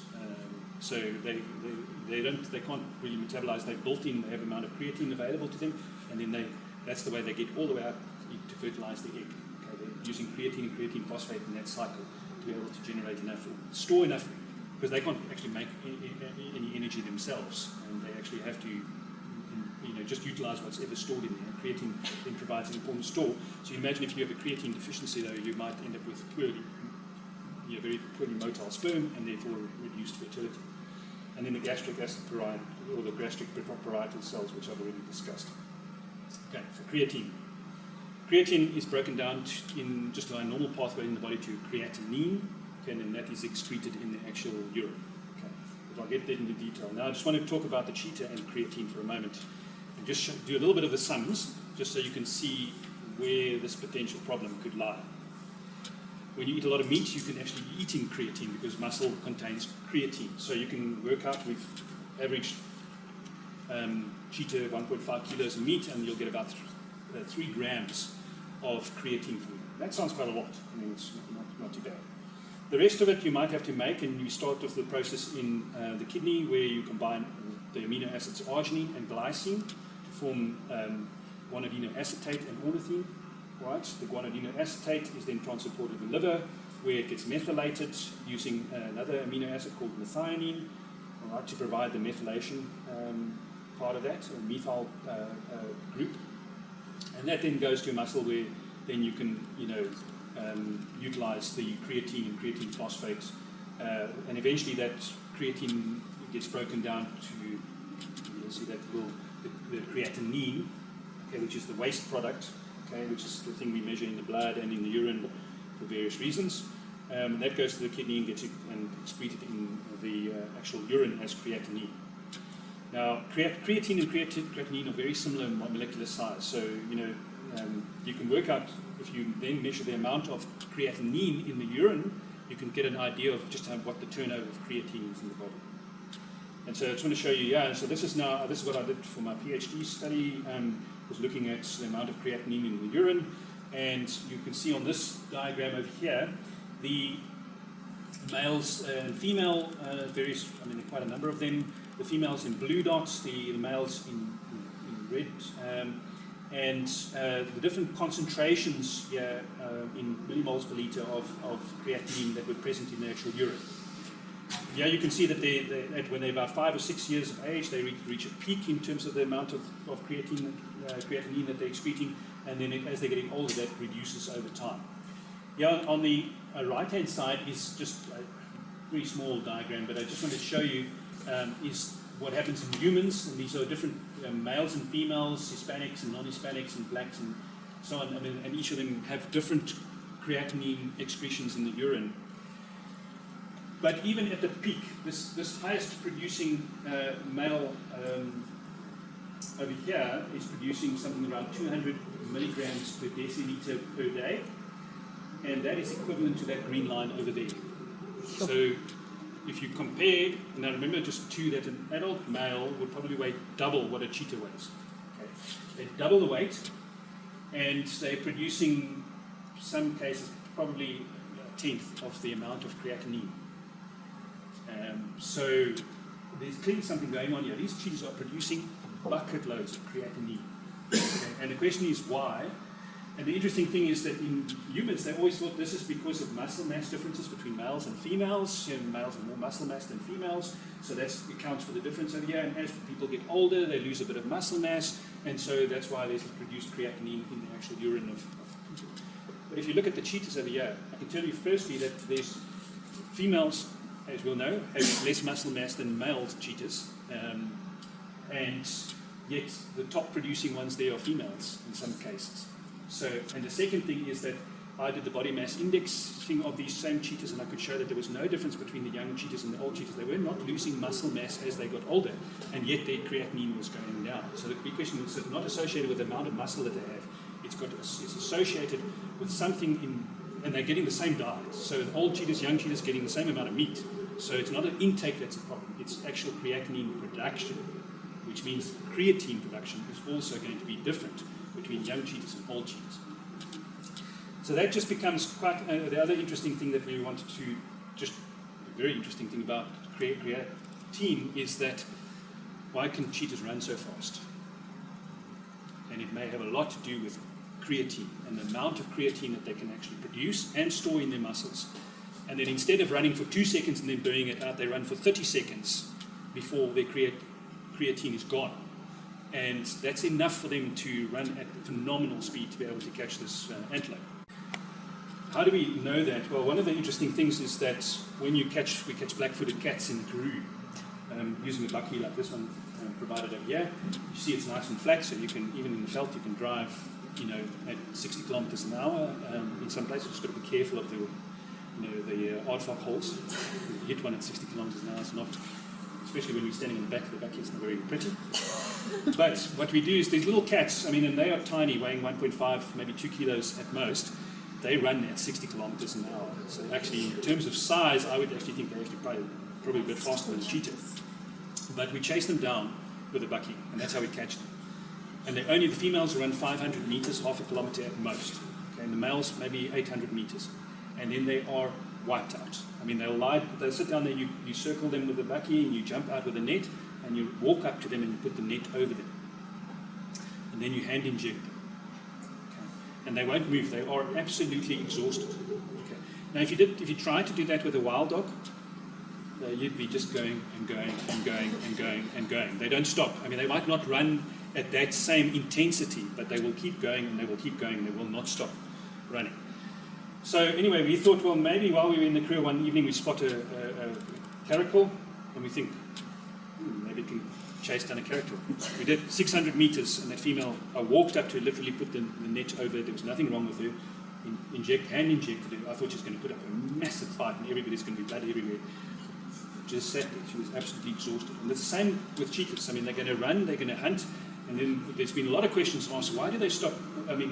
Why do they have to give up the hunt, or why do they have to lie down and rest and sit and pant for a long time? And then there was a lot of intensive discussion about, oh no, they can, they get overheated. And then we put these data loggers into them to measure their temperature during the hunting, and we showed that they actually don't overheat. Their temperature goes up like 1 degree. Actually, temperature goes up higher when they get a bit excited about it. So when they actually had a successful hunt, their temperature shot up. When they were unsuccessful, they'd run the same distance, but their temperature only went up 1 degree. So excitement was causing more of a temperature increase than the hunting itself. And it was certainly not in the limits over. They were not overheating.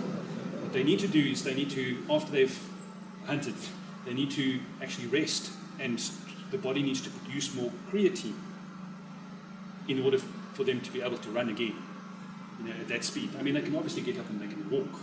That's not that bad.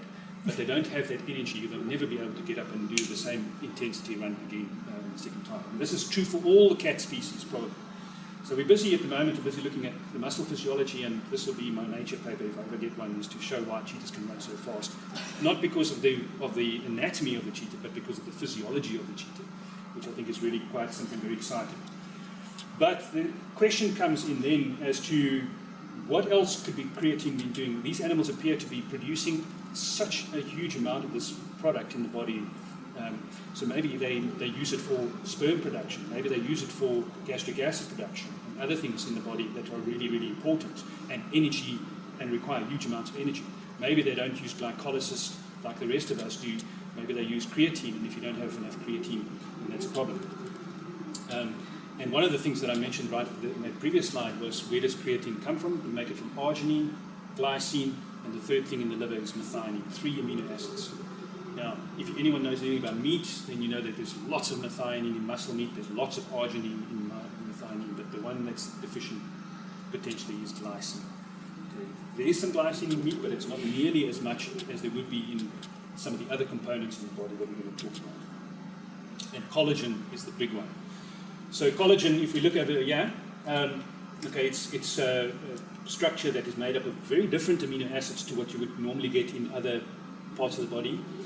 And the most common one right at the top there in terms of abundance in, say, mammal skin, we can measure in fish skin as well, because there's a lot of collagen in your skin. But the top one over there, probably too small for you to see, but that is glycine at 329 residues per 1,000. So almost a third of all amino acids in collagen are glycine itself.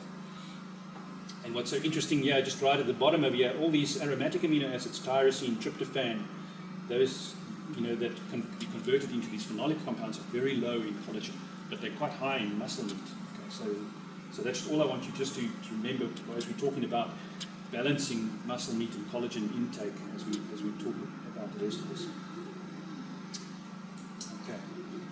So again, this is just a graph which again too small for you to read all the detail, but again for my PhD study I was looking at the urine organic acids that were excreted, and what I just wanted to show here, which has really surprised me, was that we've got these compounds called glycine conjugates in the urine of the cheetahs, and there were lots of them. And now I'm thinking, okay, they need glycine for creatine production and a lot of it to make creatine. And now they're using this glycine for glycine conjugation, and I'll tell you what glycine conjugation is in a moment. But they're excreting large amounts. So they've got two reasons why they need huge amounts of this particular amino acid. And they seem to be wasting huge amounts of it. And not wasting, they actually need it. Glycine conjugation is very basically a way of making a very lipid-soluble compound more water-soluble so that you can get it into the urine so that you can excrete it. It's the way we process a lot of drugs in our body, is we conjugate them with other things to make them water-soluble so that we can pee them out at the end. And phenolic compounds in particular are very lipid-soluble because they've got that kind of that ring structure makes them very lipid-soluble. So when we want to excrete them, we can't just pop them in the urine, they'll just be reabsorbed again and back into the system again. You have to bind them to something, and that happens in the liver, or in the case of the cheetah, in the kidney. They binds them to this glycine molecule, and then it can make it water-soluble, and then it can go out and stay in the urine. It doesn't get reabsorbed back into the bloodstream again.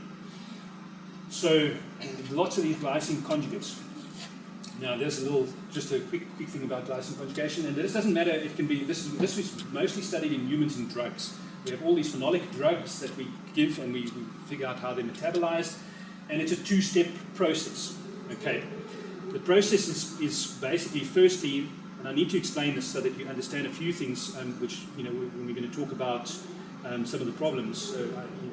You don't have to go home and remember all the details, but maybe you'll believe me after this. But the phenolic compounds are combined by various ligases to coenzyme A. All right, so coenzyme A is like an important molecule in the body too. I'll get into it in a moment. And then they combine to form these acyl coenzyme A thioesters. Now that little molecule is reactive. It's an angry molecule. It just causes destruction everywhere. Fortunately, it doesn't exist for very long. It's kind of snapped away in a millisecond, but it's only snapped away when there's sufficient glycine available. Okay, because the second part of this is the first part of the reaction to form that intermediate one molecule, and then when there's glycine available, glycine binds to it to form, and it releases the coenzyme A. So you see the coenzyme A is released; it's broken out of jail. And then the glycine conjugate is formed, which then can be excreted in the urine. Now, there are two problems here. If you don't have enough glycine, one of the things is that you're going to get a buildup of these acyl coenzyme thioesters, which, as I said, are highly destructive and cause damage to enzymes, damage to proteins, all kinds of things. Interesting thing about this whole process is in humans, this whole conjugation takes place in the liver and in the kidneys. In most cats, it only takes place in the kidneys, nowhere else. All of it takes place in the kidneys. So when you get a buildup of these thioesters potentially in the kidneys because of glycine deficiency, you can get ongoing damage to that kidney, which may certainly contribute towards kidney damage, and we want to. The second problem with this whole thing and not having enough glycine available is that we get what we call sequestration of coenzyme A. Coenzyme A it attaches to things and then it must be available again. It attaches and it must become available again. When it attaches to this and gets stuck in that thioester molecule, it's no longer available for anything in the body, any reaction in the body. And then it ends up with a situation that you actually got a deficiency of coenzyme A. And that's why I give a lot of vitamin B5 supplements to, for these cases. High levels of B5. B5 is an important component of coenzyme A and allows the body to make more coenzyme A if you give lots of vitamin B5, pantothenic acid. Okay, so but I'll get into that in a bit more detail. But this is why you can see why glycine just becomes like so important. And I think even in the study that I've done in Kango on glycine supplementation, I completely underestimate just how much these. I'm giving them 30 grams a day of glycine, and I don't think it's enough. I think I have to give them more if I have to give it in pure form. But if I have to give it in collagen, there's so much of it in collagen. Every third amino acid is there that actually, then I can really get it in sufficient quantities. Because even now you're saying the amount that we're giving them, they're not wanting to eat it. Because the glycine is sweet, but they don't particularly like the taste if you're adding too much of it to the actual diet. Okay, so glycine itself, we've talked about some of the functions to make creatine for these conjugation, but it's the simplest amino acids, the smallest one.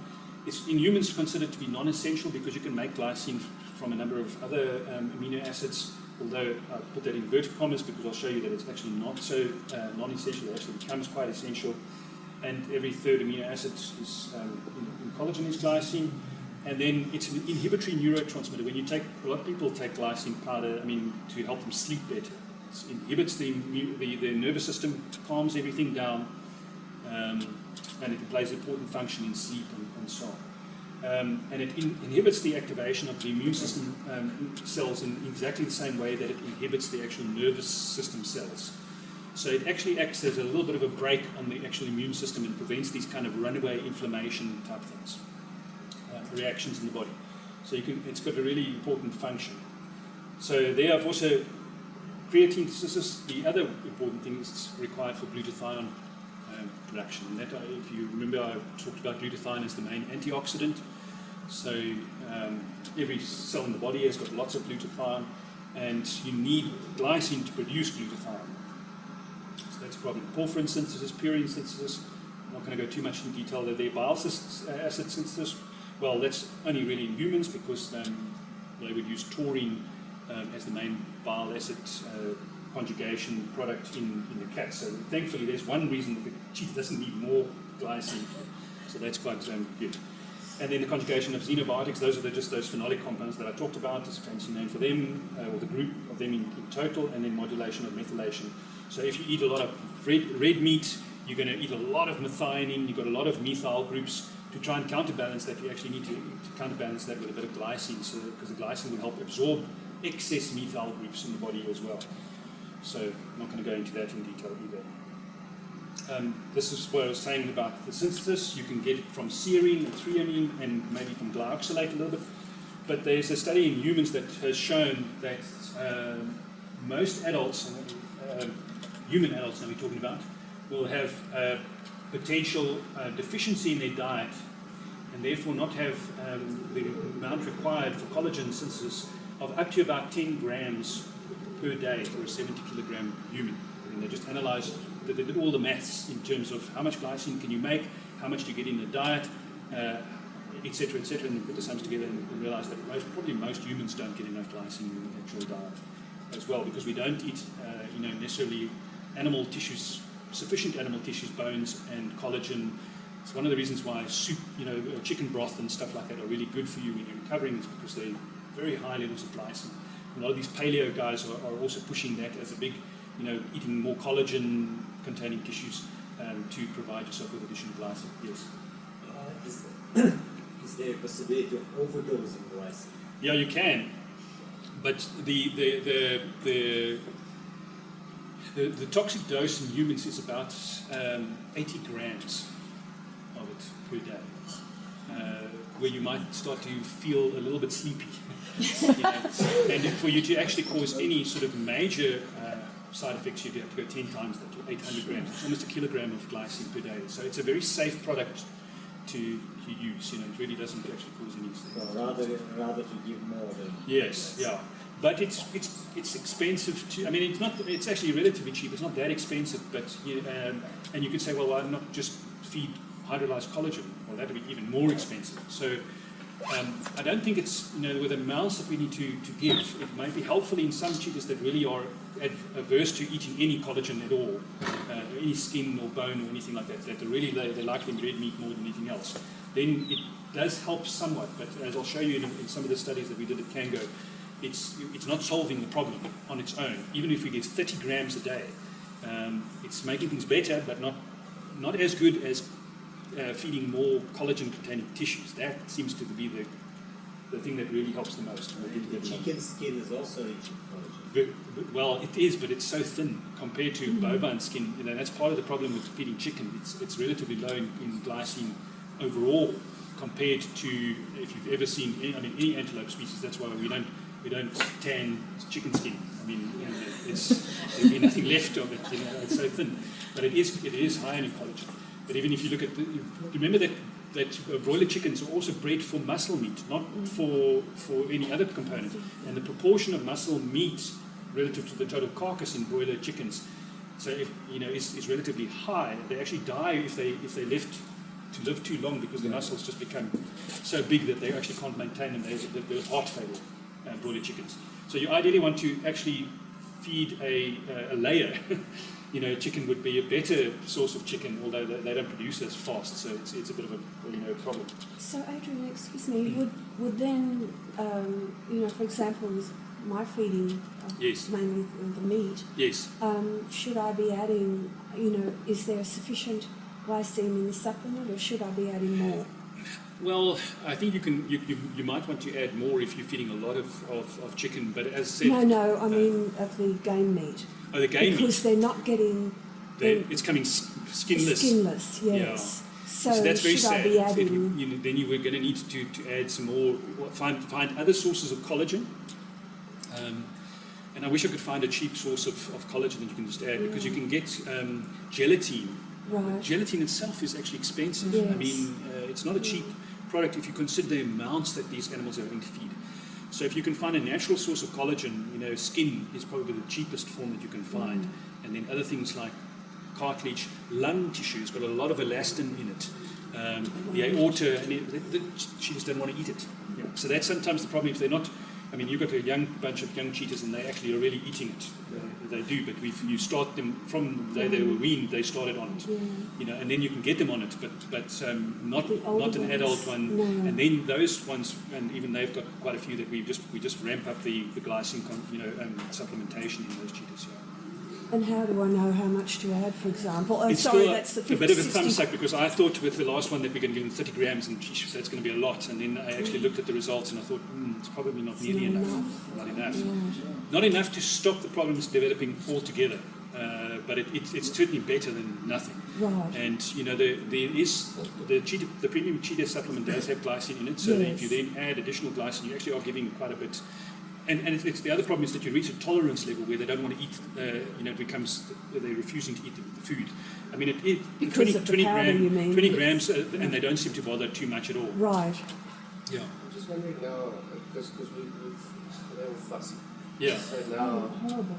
if you feed the skin, Yeah. because I've just had this little epiphany moment, is that they're not eating the skin, and I think it's because it's so fluffy. Yeah. So Did you if you shave the skin, You should be able take to. away a lot. You could. No, you're not going to take any. I mean, the keratin itself doesn't. The hair doesn't contain much glycine at all. It's really in the actual connective tissue of the collagen of the skin itself. You're not taking away much. Whether the hair contributes a great deal to what we call animal fiber, I'm not certain at this stage, but it certainly doesn't contribute to a great deal of glycine. So it's something you could try. I mean, in pig skin would be ideal, but then you almost certainly going to end up with this polyunsaturated fat problem, because separating the fat from the skin is not going to be easy to do either. What hair? Basically, the feeder animals that come in, we mince up the organs and the hair to sort of try to get to that 50-50 ratio. Yeah. But now a lot of the cats don't like the skin with the fur on it. But what sort of skin is it? It's either donkey or horse, Oh, okay. and just from the whole carcass, we just put it all through once. Yeah. But I'm just thinking now maybe they would prefer it if we shave it and then put the skin in. Give it a bash. I'll try it too. Mine won't eat skin. Yeah. So it is a real struggle, and I mean that's it doesn't matter what species we're actually talking about. Primates. If I have to train a capuchin monkey to try and it's got diabetes, and I'm trying to get it off all these sugary fruits and things like that, it's just an absolute nightmare. They don't want to eat low sugar vegetables and things like that. So they're like children too. They develop likes and dislikes, and they get used to certain diets, and then it's very difficult. But we need to. One of the ways that we try and change for increased skin intake is to try and add blood, to it, because they really do like the flavour of the blood, and you can kind of mix it up so that they kind of gradually get introduced to a new diet by disguising it a little bit in the strong smell and flavour of blood. If you can get fresh, bovine blood or something like that, then that is something that you can add to the food, which would kind of disguise the taste and also help them to reintroduce them to something else. Yeah. So there are lots of potential consequences of a glycine deficiency that, we haven't determined conclusively yet, but there's lots of evidence that this is going to happen. So collagen turnover is going to increase, bone strength is going to decrease, you're going to have a reduced creatine production, which is going to have effects on muscle and bone strength, reduced gastric acid production, sperm motility, and then a whole bunch of neurological disorders, potentially restlessness, anxiety in these animals. Reduced glutathione production, which is going to increase their risk to oxidative damage, and then also the reduced conjugation of the xenobiotics, which is potential renal failure, as well as coenzyme A sequestration, which we talked about. And then I'm going to get to this a little bit later in reduced GIT and renal dopamine, which has major implications. That's because of what the effects of these xenobiotics. And chronic inflammation because of the fact that there's no glycine available to just keep a lid on some of these immune reactions like they do in the nervous system.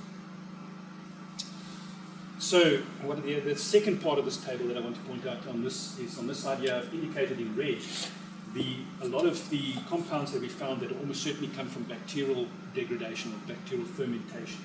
And this is now the top 30 metabolites that we found in urine. And you can just see how many of them, at least a third of them, come from bacteria in the gut that are breaking down. And if you look, I indicate here, maybe the top one over there is lysine, fermentation of lysine, but everything else are the aromatic amino acids that are getting there's fermentation that's happening. Initially, when I saw this, I thought this was happening in the colon, and now I'm completely convinced this is happening in the small intestine of the cheetah. This fermentation is happening very, very high up, and mainly because many of these cheetahs are not producing enough stomach acid, and so they've got an overgrowth of bacteria in the small intestine, and they're breaking down these amino acids before they even get absorbed into a whole bunch of compounds, phenolic compounds. And this is again from my PhD work. I showed how that's phenylalanine, one of the aromatic amino acids. You can see the little ring structure that they get by various both bacterial fermentation and then also metabolism in the body itself, in the liver, in the kidneys, that convert to all of these other compounds in the body. And you don't need to know them. They're phenylacetylglycine. There's a whole long list of them, that I found in the urine. And this is the same, but this is now just for the other amino acid called tyrosine. And so you get a whole bunch of different tyrosine-related products that get formed and that are excreted in the urine. Now, why that becomes important is that this study in sheep and animals, it's an obscure study that I found, but basically the potent inhibitory effects of tyrosine metabolites on a particular coenzyme called dihydropteridine. It's an awful name, reductase. Okay, so they really inhibit these enzymes in the body, or this coenzyme. Now, what does this coenzyme do? Well, this coenzyme is involved in what we call monoamine metabolism. Monoamines are things like dopamine. Okay, anybody who knows anything Parkinson's disease, we think of dopamine in the brain. It's like a feel-good and helps you with coordination and so on. Hormone in the brain. But it also gets converted to noradrenaline and adrenaline in the body as well. Those are collectively, those together with serotonin, are the monoamines. All right, very important neurotransmitters in the body. And that disgusting name, enzyme, coenzyme, plays a role in this cycle over here. And that allows the conversion of these amino acids, tyrosine on one side and the tryptophan, into L-DOPA. If you've got Parkinson's disease, you often take L-DOPA as a supplement or a drug, and in order to increase your dopamine levels, because that's primarily your problem when you've got Parkinson's disease, is you don't have enough dopamine, but also your dopamine receptors are not that sensitive, so you need more dopamine. Those are broken down by these monoamine oxidase processes into two, again, awful names, homovanillic acid and vanillal, name around your tongue around that, sorry. Mandelic acid, so HVA and VMA, and I'm not telling you that, I just want to show you now why that becomes fairly important.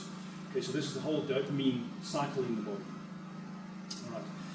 This coenzyme functions in that cycle, so if that cycle doesn't work, this whole thing doesn't happen, and we get far less dopamine available for the animal to use. Now, the brain is really important with dopamine, but the gut dopamine concentrations in the gut are about 20 times higher than dopamine in the brain. Okay, and actually, in the kidney, dopamine plays a really, really critical role as well with regards to vasodilation and so on. I'm going to discuss that in more detail. And these are two things that people never think about. Issues in the gut, the important role that dopamine plays in the gut and in kidney function. Now just remember these two things at the bottom. So if I can measure these two things, these waste, dopamine is very difficult to measure. Okay, you have to store it in liquid nitrogen, take a blood sample, put it in liquid nitrogen immediately, and send it to the lab so that they can measure the actual dopamine or adrenaline. Noradrenaline, doesn't matter. They're all broken down very quickly if you don't snap freeze them. So very difficult to measure. But what I can measure is these two. I can measure them in the urine, and they can tell me how much dopamine this animal will be producing over a period of time if I can get the actual end product of that pathway. Then I can get a good idea. So why does that become important? Well, if I measure that, those two things, vanillyl mandelic acid on the left and then homovanillic acid on the right, in the urine of captive and wild cheetahs, I see that wild cheetahs actually have quite a lot more of it than the captive cheetahs. Okay. So these wild cheetahs will probably have more dopamine available to them than the captive cheetahs. Okay. And if I look at the relationship between some of these phenolic compounds that are produced by gut bacteria, all right, and I plot them on a graph, scatter plot, okay, and against the other two. So on the y-axis, upright axis, I've got just one of these. This is phenylpropionyl glycine, all right, which is a breakdown product to a glycine conjugate. And I look at its concentration in the urine, and I plot it against the same animals, VMA or HVA. Then I see there seems to be a bit of a pattern over here. Okay, so when I've got very high of this particular phenolic compound, then I usually, there's a very low VMA or HVA. Okay, so everything to the one side, a low dopamine end product is associated with a high concentration. So there's some relationship here between these two. And if I look at several other glycine conjugates or phenolic compounds and the relationship, it's the same pattern. Okay, some more than others, but the same thing. As soon as we get very high concentrations of these dopamine end products, we necessarily have very, very low concentrations of that. So there is a relationship there. And that makes sense. If any of these compounds are suppressing the actual production of dopamine, then that is the pattern that we would actually see. So these products are produced by gut bacteria during fermentation. So now the question again then becomes, so what about gut fermentation, and how can we reduce that to increase dopamine concentrations in the blood? And that has to do with also increasing stomach acid, which we get back to the beginning again. Okay, another reason. So dopamine in the gastrointestinal tract, it basically increases gastric motility, it reduces the risk of gastric ulceration by increasing blood flow to the actual stomach and by increasing the mucus production, but it also modulates those gastrointestinal secretions and increases the blood flow. So when you don't have enough dopamine, many actual people that have got Parkinson's disease, one of the things that they tend to get is problems with gastric ulceration, which is one of the additional side effects and many problems that you can get. And so and general gut motility problems as well, with gas buildup and so on. Okay, so this is now, just to finish off now this fairly complicated long lecture, blow your mind out with how complicated it gets, but I'm putting it all together now in this diagram. So muscle meat, low in glycine, goes to stomach, doesn't really get digested properly. We get a lot of aromatic amino acids because they're higher in muscle meat than they are in collagen. Okay, you get bacterial overgrowth and fermentation happening there. Lots of phenolic compounds. You've already seen this pathway where we get build-up of these acyl coenzyme thioesters, and normally glycine would be forming glycine conjugates, which are then excreted in the actual urine. But now, if we're low in glycine, we don't have the glycine available. Okay, so we get sequestration of coenzyme A, build-up of those acyl coenzyme A thioesters, damage to the kidneys, and reduced coenzyme A available for other reactions. And I can show, we don't need to go into that detail, but that inhibits the Krebs cycle, inhibits the urea cycle, decreases fatty acid metabolism. Okay, so that coenzyme A sequestration has profound effects on metabolism elsewhere. There's a decrease in urea and an increase in ammonia production, which then damages the gastrointestinal tract. And in many of our cases, we measure the urea or the ammonia concentration, and they will be higher than normal. That leads to a decreased excretion of urea. And then also we mentioned this whole inhibition of the effect back on the stomach again. Right, and then because of the other issues of glycine, we've got reduced creatine production and reduced glutathione. Obviously that has oxidative damage, and then reduced hydrochloric acid production. And you can see how the cycle then can go round and round and round and get progressively worse as the animal gets older and older, and you've got progressive damage and stuff going on over a longer period of time. Okay. And less creatine excreted in creatinine in the urine. And that's when you see the decline that we saw as these cheetahs getting older. And that's probably the worst lecture. Yes. Maar dis hoekom die cheetah so baie kidney failure kry. I think that's one of the main reasons, and I've actually got a lecture in which I rehash that again, but it is probably one of the main reasons why cats in general get kidney failure. There's always this discussion about high protein diets, and yes, that does influence it, because the more protein that you have, the more protein fermentation you're going to have, the more stomach acid you need to digest it properly. And I don't think any of our cats, as they get older, you get a reduced stomach acid production, more protein, or at least peptide and amino acid fermentation, and then that will damage the kidneys. And what I'll show you in the kidney thing is that this damage doesn't start when they get to 10 years of age. The damage starts when the cheetah is 1.5 years of age. It starts then already. We already see changes in the kidney that indicate that there's already fibrosis of the kidney happening at 1.5 years of age. It's just that it takes them another 5-6 years before they actually get actual clinical kidney failure. But the damage is already starting when they're very, very young. And that indicates that there must be it's not an infection that they picked up when they were 10 years old and suddenly caused them kidney failure. It's just a progressive thing that gets, because you can take away even more, 3/4 of your kidney. You can cut one kidney in half and remove the other kidney, and you will still be able to live normally. You need 25% kidney function in order to be able to not go into kidney failure. Anything below 25%, and your kidney cannot cope with the amount of waste products and things that it has to get rid of. So you can take a lot of damage before you actually get to the point of actual clinical renal failure, kidney failure. But you don't see anything. The animal looks absolutely normal until that only 25% or less is function still remains.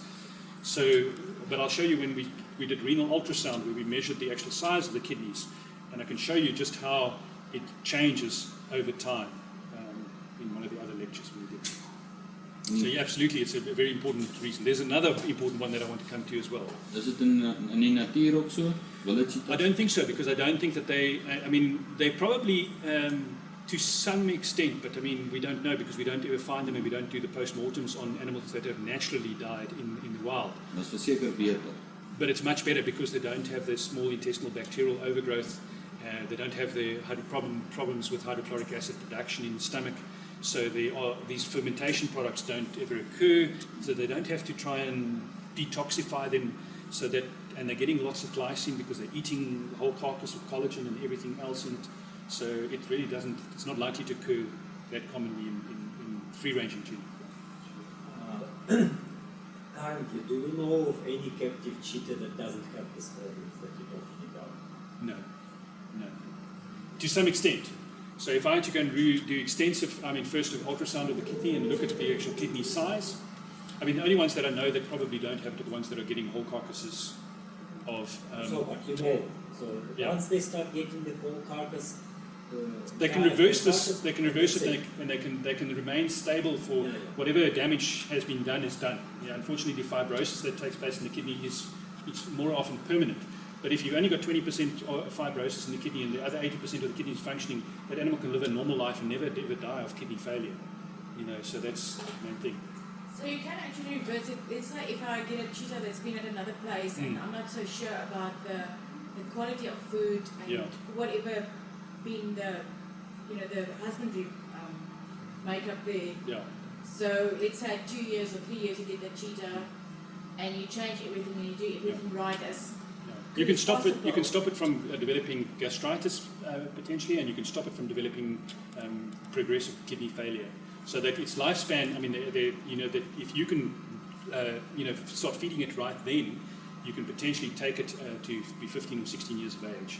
Look, and ultimately you've got to die of something. So the point is that they will probably get there. But I would suspect that many of our captive cheetahs, we can push them to beyond 20 years in terms of life expectancy.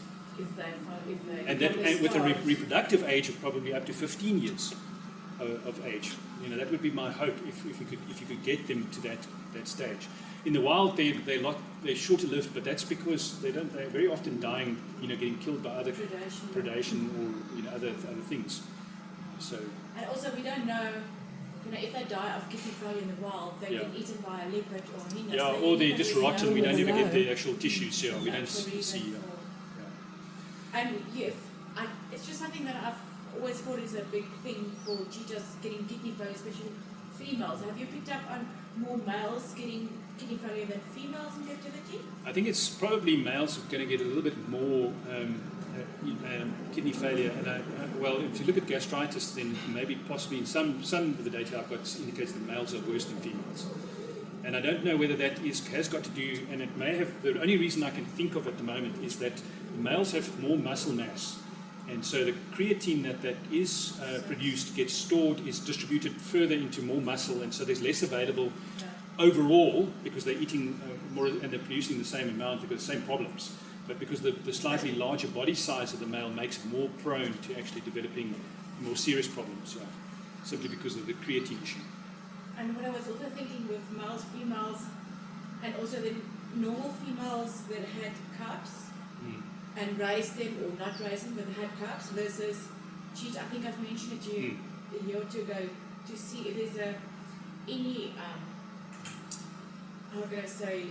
resemblance between females or there's more females that's getting kidney failure. It's the ones that hasn't had cubs before. Or less. I've never looked at any of that data to see. Hormone-related, happy versus. Certainly, what we know, and we'll talk about that when we're breeding, is to say that the best thing for captive cheetahs for females is to have cubs and to breed them. I've seen that with ours. It's the ones that's happy and had cubs. It keeps their hormones in a better balance. They're not cycling because remember they cycle every 2 weeks. 3 days every 2 weeks. I mean, sometimes it'll go to a month, but most of them are cycling regularly every 2 weeks. And then you've got cycle after cycle after cycle, no pregnancy, so the hormones are just going through up, down, up, down, up, down. And then, that causes uterine pathology, and that can feed back to the kidneys as well. But it does change, the hormones change quite a lot. They're meant to get pregnant at least every 17 to 20 months. That would be the normal sort of cycle. But if they're not, if they cycle, and obviously whilst they're pregnant, they're not cycling. And whilst they're lactating, they also don't, until they stop lactating. And that gives them these long breaks in terms of their hormone cycle, where the hormones can just kind of have a bit of a break. But when you keep going every 2 weeks, it's a lot for the system to take. Okay. Well, that was the first lecture. I maybe just ask, you're just in the kitchen, okay, what time should I plan on getting lunch ready? Okay, I think what we can do is we can try and get one more lecture in. Now this morning, like another 5-minute break or something like that, and I can get one more lecture which is going to be on the cubs, feeding of cubs and so on. And then that's not as long as this one. This one's the 50 slides. I mean, the other one's anything about 20 something. So it'll be another hour, so maybe 1:15 would probably be perfect. Yeah. I don't think this next lecture will take more than an hour, maybe 40 minutes. So actually we'll be finished by 1-ish if we can keep it tight. And then we can just casually sit here and eat and ask questions if there's stuff so we can, absolutely. After lunch, quickly jump into the next. Yeah, sure. So you'd better eat quickly. You better eat quickly. I better eat quickly. Because you won't get a break. Diana's already saving the question. Oh, yeah. Questions in lunchtime. The glycine, I mean, well, let's say it would dry the skin. When it dries, when it breaks, Yes. it can grind it. Yes. You can do that. I mean, and it would still. Glycine is difficult to denaturate. It's very stable. Yeah. I mean, that's why you can take gelatine powder. I mean, it's essentially something very similar to that, and that's how they make gelatine. They use the claws and stuff like that. So But it's a potential way in which you can do it. But as I said, Like they do the bone meal, yeah, you can make it as well. If you boil skin Yeah, and make like a broth, yeah. does that break down No, the it glycine? doesn't. So No, you can glycine is actually- very stable, and even at high temperature. Bone broth So and you can stuff. take that and pour it over the food. Not necessarily Like food, a but shake, in their you make water, like a so they shake. can actually drink that as a water. Yeah, you could. I mean, there are lots of. I think there are quite a few ideas. You've just got to.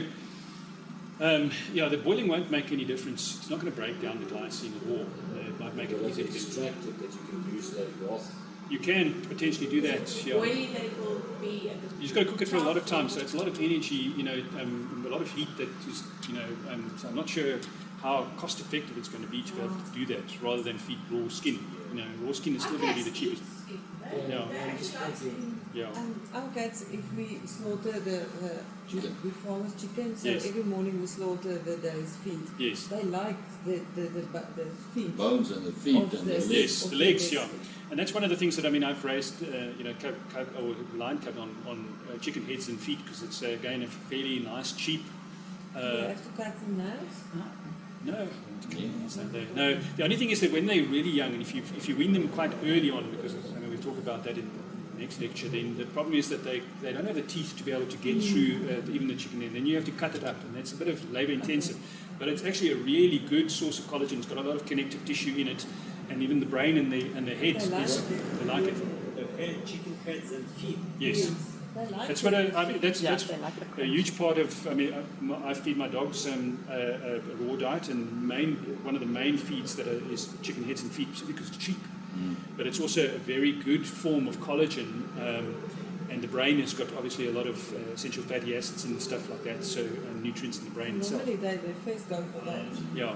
And then what the proportion can be? Let's say if we have a cheetah that only eats red meat, Yeah. and we want to give heads Heads and feet. as a supplement. Yeah. What would be the So proportion?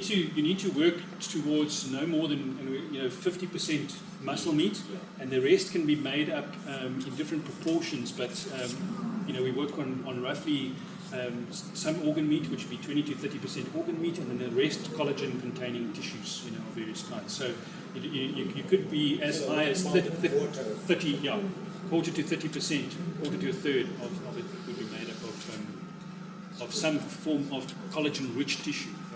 Would be ideal. How much, Adrian? Sorry? 25 to 30%, so 25 to quarter to 30, a third, yeah.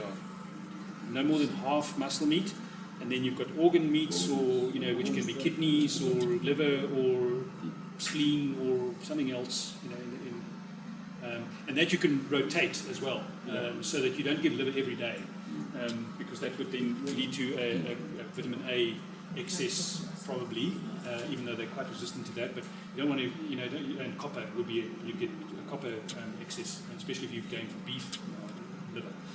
But yeah, so you can rotate between different organ meats, and then twice a week give liver, but then you can give the chicken heads and feet every day. I mean that you don't have to worry about. Because I was at the very beginning, you said that to feed one goat you give for a cheetah. Yeah. So just let's say to move a cheetah completely on this one goat. Yeah. So that it's rather to get as little bit of this every day, or like you eat organs on Monday, you eat red meat on Wednesday, you eat Yeah. this. Yeah. So what you've got to try and then do is approximate and try and think carcass, whole carcass, and then try and proportion whatever else you're giving. And if you go according to that, sort of no more than 50% red meat, and then you make up the other 50% collagen, focusing on collagen and organ meats, and the organ meats are the thing that you rotate, then it becomes quite simple. It's not very difficult to manage it that way, but you have to think about it. It's not as easy as just grabbing a chunk of meat and tossing it over the fence, putting on some supplement, tossing it over the fence. How do you make springbok breed faster? And in That's parlour. somebody else's PhD. So let's take a 5-minute break and then